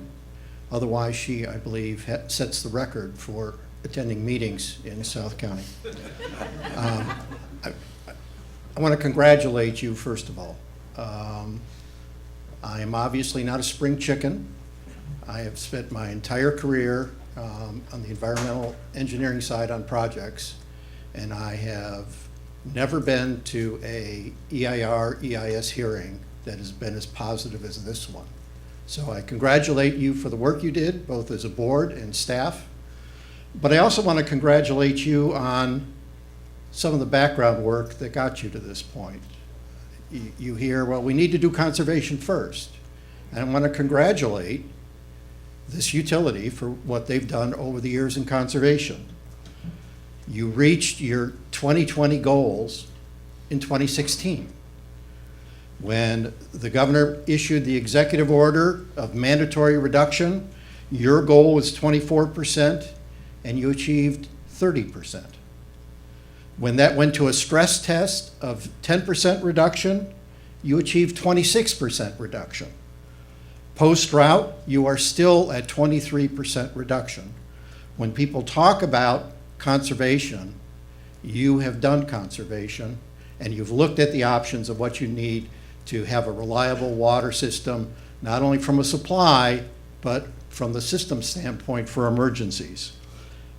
Just to answer a question from earlier, yes, we did look at the 55 gallon per capita per day requirement, and I don't have your number, but I'm willing to bet you're under that number right now.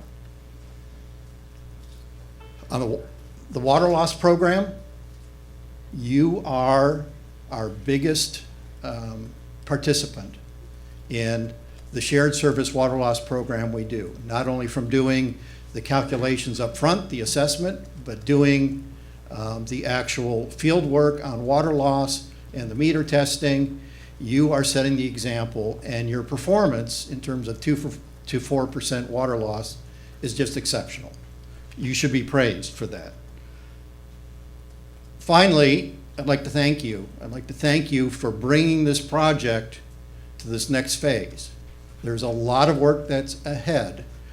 When you approve this EIR tonight, and when you decide to move forward to the project, I don't want to say the work's just begun, but there is a tremendous amount of work that's coming up. You are not making a decision that you're going to do this project. You're making a decision that you'll keep advancing it to make it the proper decision. Thank you for all you've done. Thank you. Are there any more speakers? No. Okay, thank you. Well, then we will close the public hearing, and we'll look to the board for some further discussion. And I will look to my colleagues wishing to start off. Do you want to take a shot, Dennis? Yes, thank you, Bill, and thanks to all those who came and who spoke here tonight. As Mr. Hunter pointed out, there is still a long way to go, and we have many steps that we will be looking to take from this point forward. I have some concerns. Mr. Kidman admonished the board about these concerns for tonight are the environmental concerns that we really want to be talking about, but I'd like to talk about all the concerns, because you as the members of the public and as our customers here should know about all of the concerns and not just the environmental ones. I do share concerns about the slant wells because of the maturity of that particular endeavor. We don't have a long history there, and the slant wells are mission critical to this project. And if they don't work, the project doesn't work. And so we need to proceed cautiously and deliberately, and we should have a backup plan in the event that the slant wells do not perform as we expect them to. Perhaps if another project like the Monterey project got ahead of us and put their slant wells in and had 2 to 3 or 4 years of successful production. And we found out that they don't need to be rehabilitated every 18 months, that you can go 5 years before you need to rehabilitate them. That gives real operating parameters that can be dealt with. And so it helps to establish the costs that the project would ultimately have to bear. We don't have partners in the project at this time, and I think we need partners in this project. We certainly are open to partners, and I'm very delighted to hear Director Jacobs talk about the possibility of partnerships. And we've talked with others in the South County area to try to enlist their support to come aboard with this project. There is a significant regulatory gauntlet that we will have to go through in order to achieve success with this project.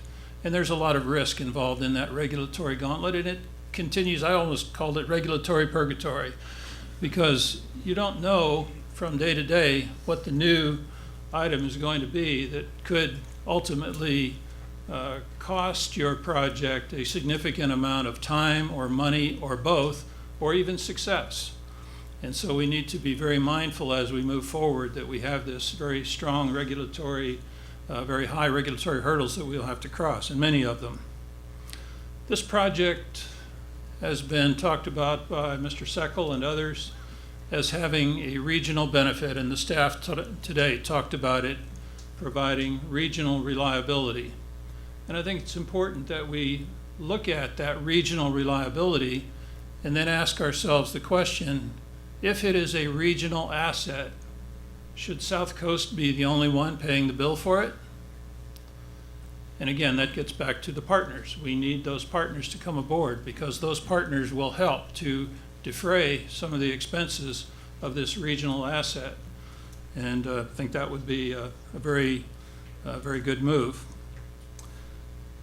We've talked about the diversification of the supply portfolio, and I think it's important to recognize that if this project were to proceed at a 5 MGD level for South Coast Water District alone, that would mean replacing 100% of the Met water that we now get with 100% of ocean desalination water.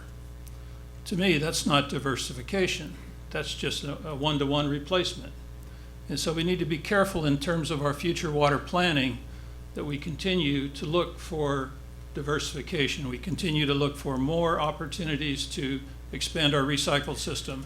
Mr. Shintok talked about moving that system up to 1,350 acre feet per year. But there has never been any water that has been recycled from the J.B. Latham wastewater treatment plant.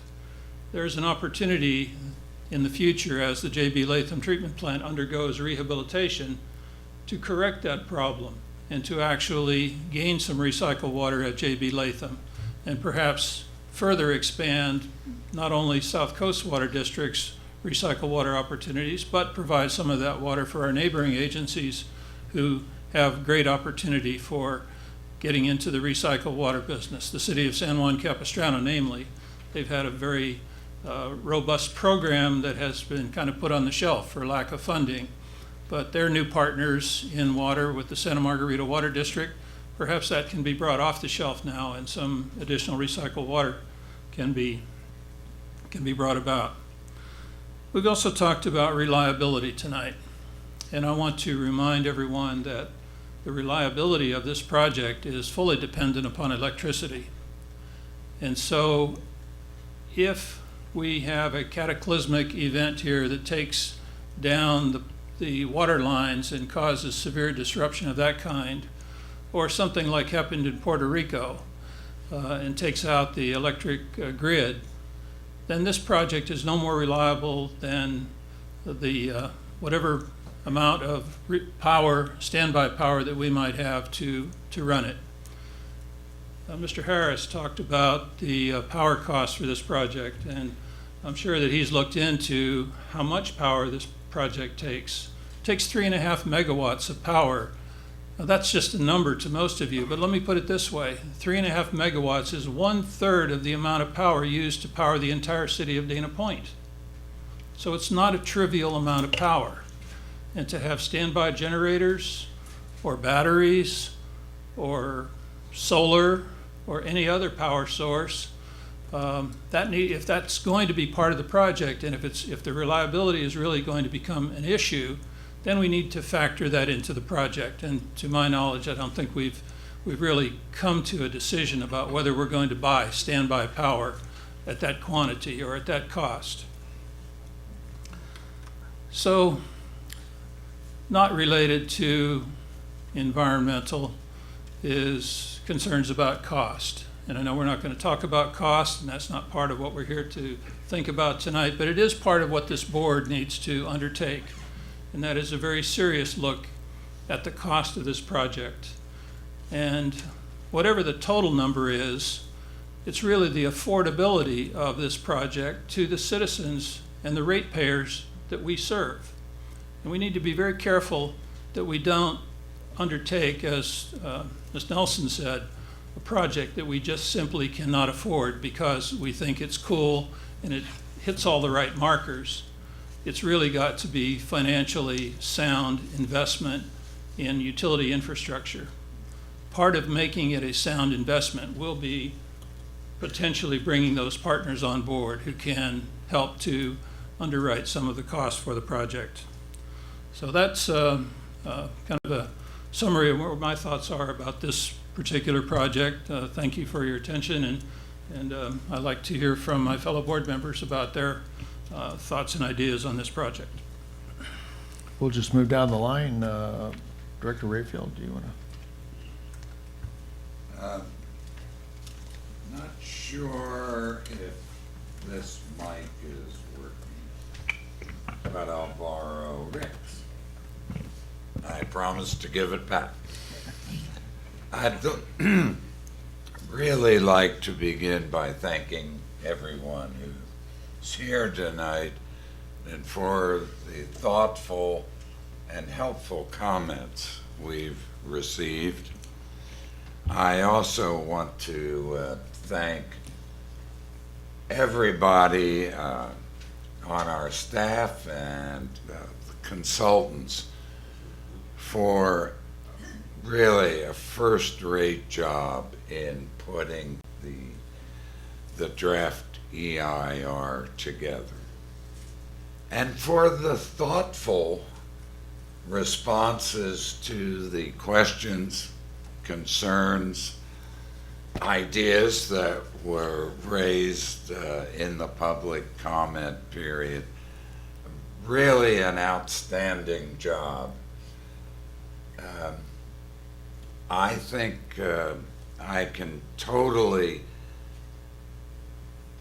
accept the work that has been done as honest, thorough, and addressing the public concerns.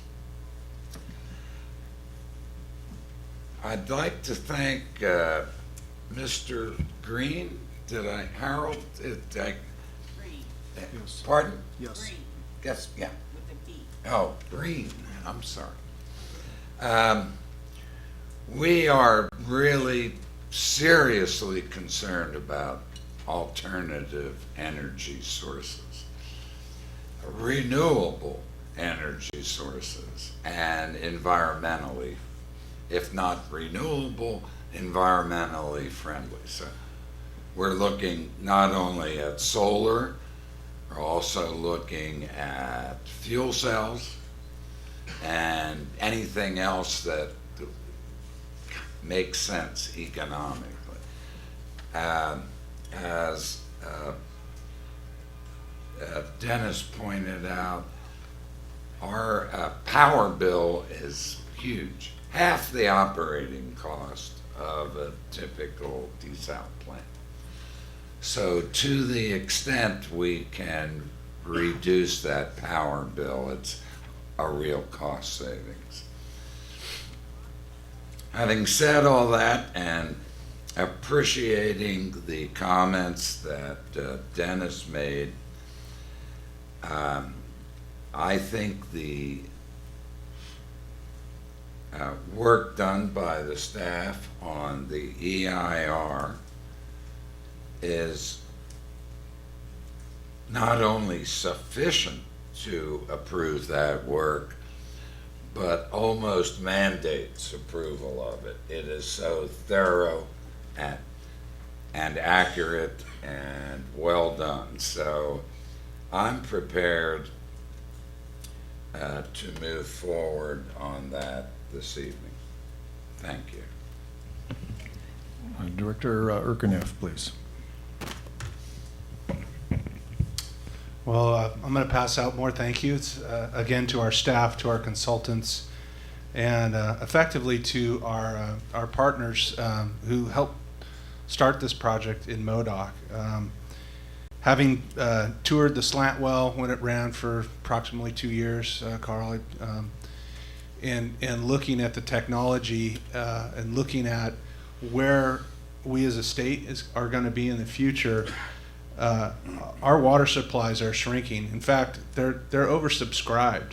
So you can talk about drought all you want, but when you look at oversubscription of supply that our forefathers thought were, say, in the Colorado River, they thought there was more water going to be there. And then you look at environmental concerns with climate change and the unpredictability of where our weather's going, and the majority of California's supply being just that, dependent on weather and dependent on long-term weather patterns. You know, those are things that concern me. And having grown up in this town, I moved here in 1972 when I was just a wee child, and attended, I think I can see my grade school up on there, R.H. Dana, and have lived here my whole life and plan to continue to live here. Having come to this seat from the environmental community, it's very encouraging to see the Surfrider Foundation, the Coast Keeper, address to me the concerns of the environment, knowing those organizations take binders like this and they put their staff scientists on them and they dig through every page of this. And I can tell you, going through this was a pretty daunting task. And you know, the technical nature of a lot of the comments that were submitted took up hours and hours and hours of time. But I believe that if there was a fatal flaw in the environmental component, and that's what we're talking about here tonight, I think it would be glaringly obvious. As our last speaker, Rob Hunter, the general manager of the Municipal Water District of Orange County, said there's a lot of work to go. So if there's an approval tonight, it's by no means a green light to, you know, put a shovel in the ground over here and get this going. So I think that in moving forward, taking into account any of the comments that were received here today, I would hope that our consultants and our staff could clear up any of the comments that were here, if those are to be considered fatal flaws. I don't think that they are. And again, I just you know, really appreciate every organization, every person that put in comments. I did go through them. I went through our responses, and I didn't find anything that was so glaring that would be a fatal flaw at this point. With regard to the energy, I've been a strong supporter and opponent of community choice energy. I've had multiple meetings with the mayor of Dana Point, Joe Miller, with our city manager, Mark Denny, with staff in San Clemente. And when you look at the future of energy in the state of California, South Orange County and Orange County, we're woefully behind where the state is going to move to and the mandates that our state are going to be requiring. And unfortunately, I'm not on the committee for energy for this project. I know two of my colleagues are, so I don't really get to get behind the curtain on all the exciting opportunities that could be coming our way as far as all the alternative energy that is going to be potentially considered for this project. But I would be under, I would be supportive of being 100% carbon neutral on this project. I know that operationally it may be a little bit more expensive, but I believe that for our environment, it's the right thing to do. And I think that we should fully consider that with the approval tonight. I'll leave that at my comments. Thank you. Director Erdman, please. At the beginning of the night, the district council went over the charge to the board members here. He spoke about that we were to evaluate whether the EIR adequately answered the questions from the public and whether the conclusions of the EIR were supported by substantial evidence. And for most of us on the board who are engineers, it's tough not to put in your own opinions for that. He talked about making sure the EIR showed their homework. Staff and the consultants have put in a tremendous effort for this EIR over the past several months. And I believe right now it would be a disservice to those efforts for me to vote on this project without having the adequate time to review it. It's only been out 10 days, and I mean, you can look at it here. It's definitely not a Stephen King novel. It's not one you can't put down. It's one you can't wait to put down. I do believe in this project, but at this time, I'm going to abstain from voting to approve until I've had time to finish reviewing the EIR document. Well, thank you. It's always nice to be last. I think most of the good stuff has already been said, but I just can't leave a lot of it unsaid. But I do want to, first of all, I want to thank all the audience for being here this evening. It's valuable to hear the input from the community, because we're elected by you, and we want to do we're trying to be the heartbeat of the community, so we want to do the right job for you. So we're looking out. We look at the environmental document, which is tremendously a lot of effort, and just watching the consultant team, I just commend all of you for doing a terrific job. Thank you for that. I had a question or two, though, when it comes to, I know we're not talking about funding, but I think this is critical. One comment, it might be for Kevin, and that would be, we're doing a CEQA document here. And if we were to pursue, and we are pursuing funding, we're going to get state grants, we're looking at federal grants. And I just want to be clear in my mind that our document will be eligible for the federal funding, which we have. NEPA is usually the document. Whether if we can do our CEQA document or a final EIR, or do we just do an EA to get this through the Bureau? Just some clarification for my.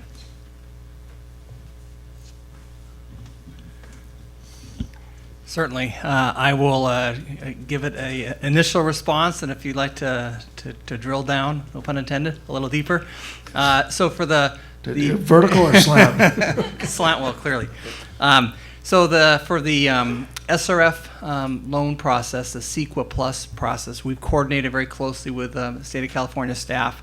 Although it is an environmental impact report, there's a section in the introduction of the document that expressly states its intent to meet the CEQA Plus requirements for SRF loans. So we've gone through, the document addresses all the different federal statutes and regulations, the federal cross-cutter regulations, as they call them, Clean Air Act, Clean Water Act, and Endangered Species Act. So I believe that our document will meet that intent. The SRF process has a verification element to that, so we'll need to submit documentation, which we already have, made an initial submittal. That may require some further clarification, but I believe the EIR will substantially suffice. In terms of federal funding, such as potentially from the Bureau of Reclamation, that is a NEPA process. It's separate from CEQA, so the Bureau or any other federal agency, they would have to go through their own NEPA process. Army Corps would be the same thing. But it's our understanding, and talking actually directly to the Bureau staff, that because we have spent a fair amount of time intentionally discussing all the federal issues in the EIR, that process would be pretty streamlined. Exactly what that looks like is really up to the Bureau staff. I couldn't, I would say at the worst in EA. Yeah, and we already have the technical studies to support it. The time involved in that to get compliance to the Bureau rec funding, is it a long term or is it a? Yeah, actually, thank you for asking that question. I wanted to make the point related to that one of the benefits of tonight, it allows the district to move forward in actually obtaining the state and federal funding. And that can't happen unless the year is certified and the project is approved with all the appropriate stipulations in Resolution Section 11. The time frame, it's my understanding, talking to Bureau staff, it'd be on the order of a few months, not like a year or more. And that's again because we've already done the consultation, we've already done the technical studies. They may have some supplemental analysis they'd like us to do, but I think we're substantially far along that path. That's my understanding. Great, thank you very much. I have another question I'll ask General Manager, and maybe you can deflect. And that would be under the, we've heard a lot about desire, and the community's desire being, we want to be green. You have no pun intended on the name here, but basically we're looking for alternative energy. And I just wanted to, these options 1 and options 2, 100% carbon neutral. And want to be certain that we're not limiting ourselves in technology and the types of technology, whether it's a fuel cell or whether it's a gas, specifically if it's a gas turbine or any other thing. Does that, selecting option 1 versus option 2, are we limiting ourselves in any way?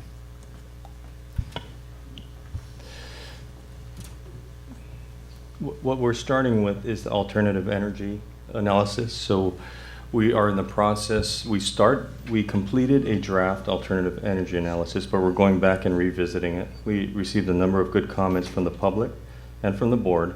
And so we're bringing on another consultant to help us master plan our energy use on the site. All of that is integrated with the GHG credits. So what we're going to look for is cost effectiveness with that portfolio. We're also going to look at reliability as a main criteria.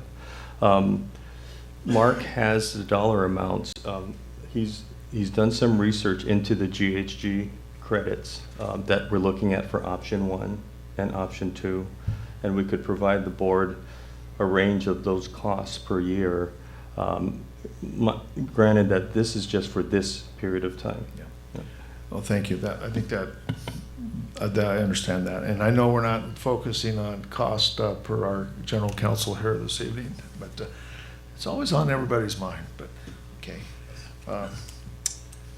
I do want to.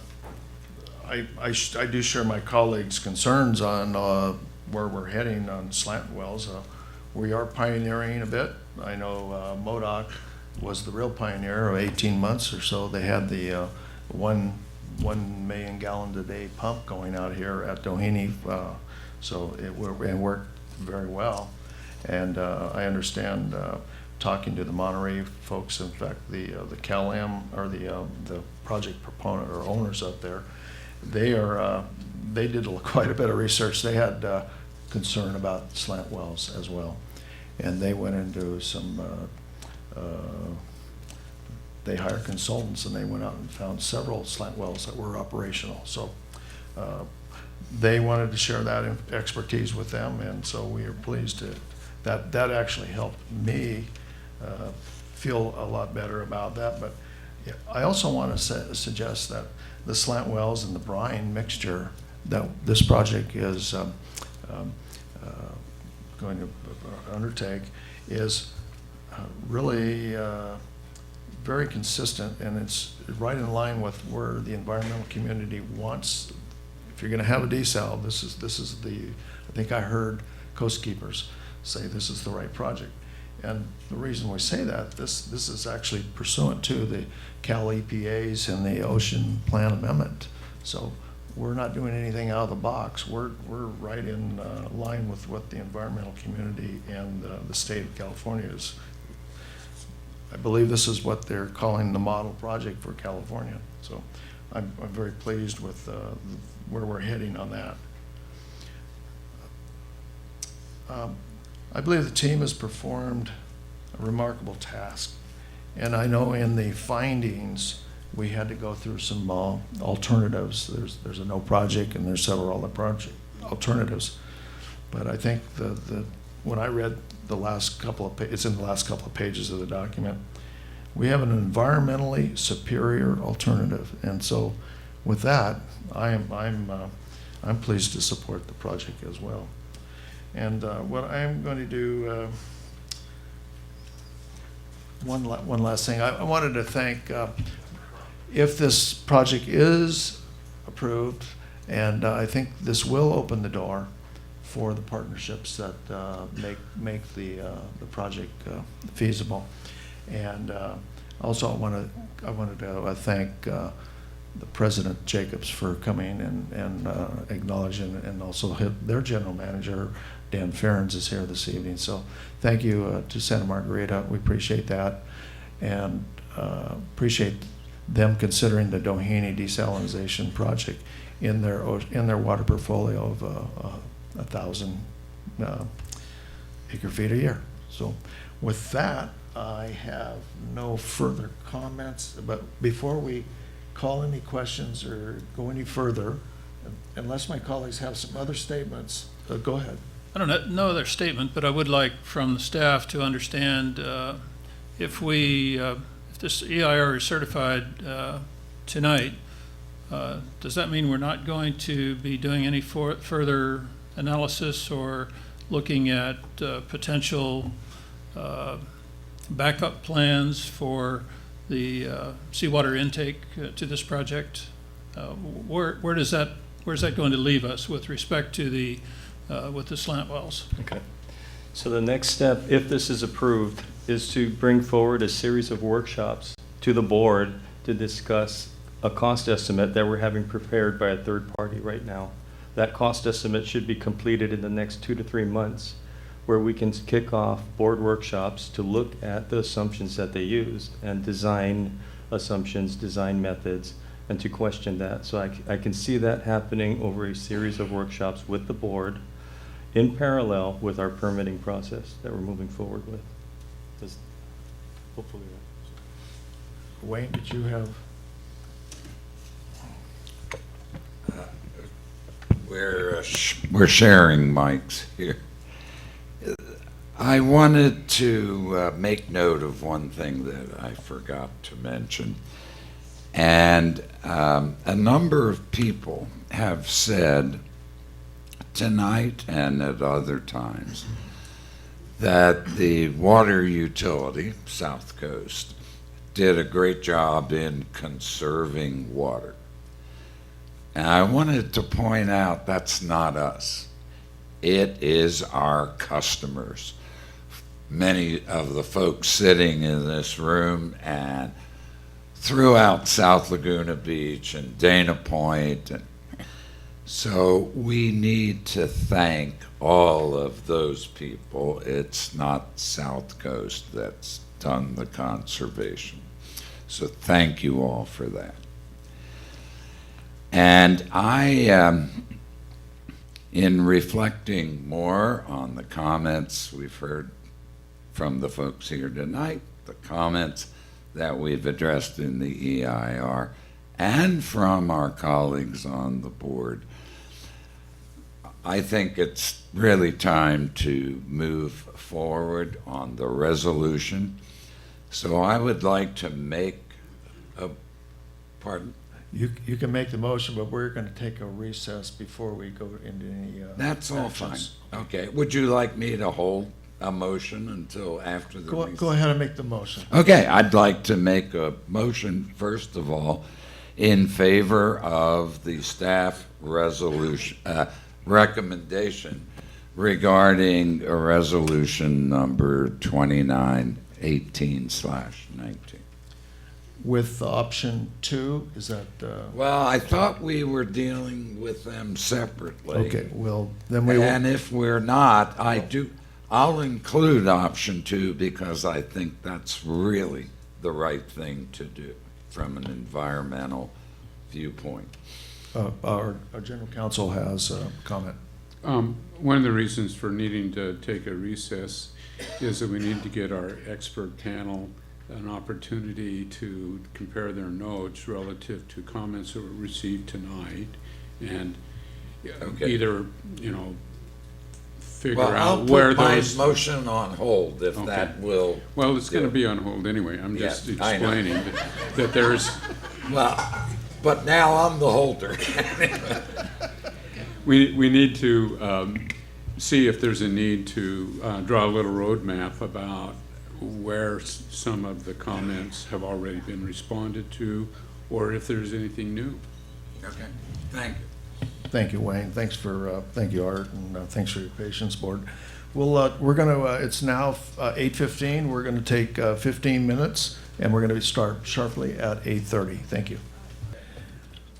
Before we move on with any board motions or discussions, I'm gonna turn it over to our general manager, and so he and the team may want to respond to a couple of comments they heard this evening.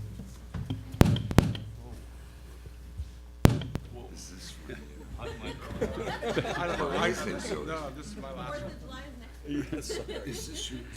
Thanks, Mr. President.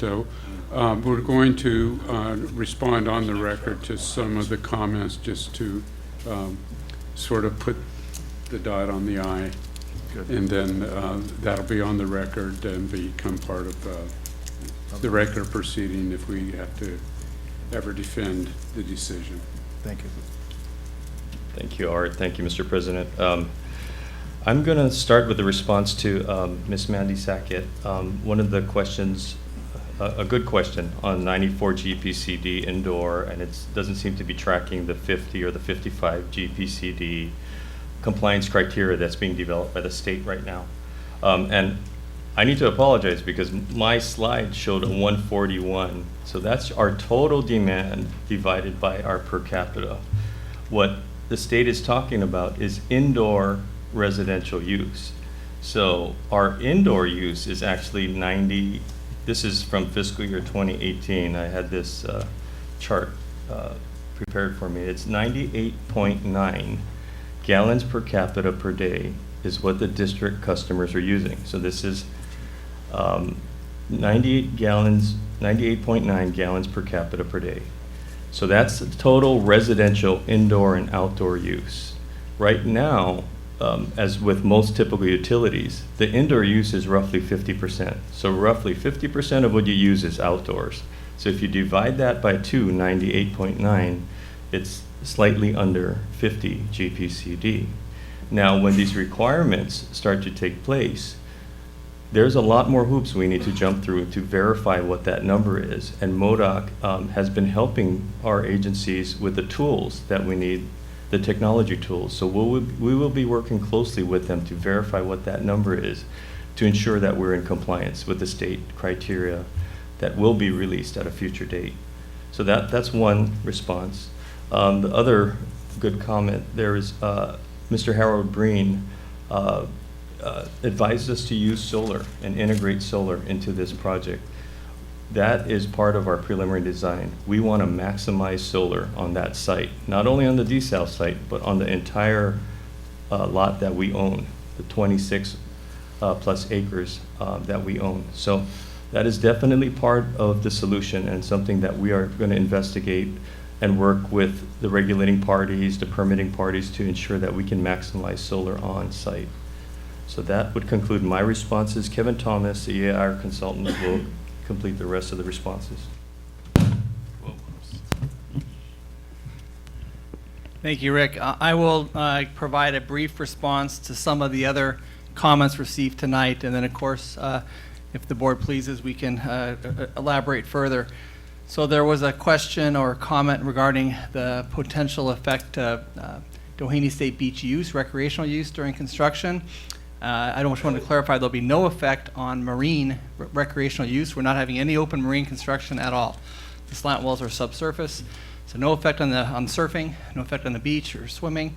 And in fact, in consultation with state parks, we moved the slant walls off the beach. Originally, they were much closer to the sand where the test well was.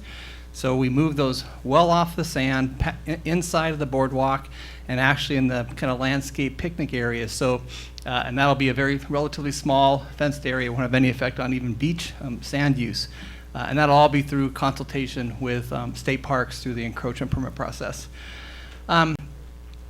There was a question on whether or not we should have used H++, which is a sea level rise scenario. It is referred to as an extreme event. It's actually so extreme, there's not even a predicted probability of it ever occurring. We were not directed to use that by the Coastal Commission in our consultation with them. Again, the design of the Doheny State Beach Slant Wells has already accounted for coastal hazards by the siting of it in that kind of more protected area of the beach, and the wells being moved off of the beach. The sea level rise modeling that we used in consultation with Coastal Commission, it actually has a 0.5% likelihood of even occurring, the modeling that we did use. It's a 200-year event, which is more strict than even FEMA requires. So that I believe that's the district could be confident in that. That takes us all the way out well past year 2100. And I also should note that in the Coastal Commission's own documentation, I believe, and we have Dr. Scott Jenkins here who can elaborate further, but the current sea level rise is not tracking with the H++ scenario. So we feel comfortable that the modeling we did was appropriate. We will have to go through a Coastal Commission permitting process, and if Coastal Commission staff would like us to dialogue on that further, we certainly could.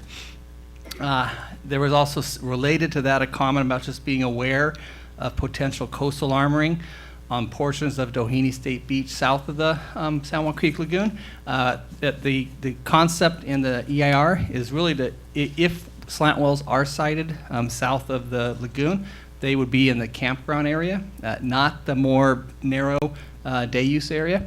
So we're not intending to do any kind of coastal armoring at all as part of our project.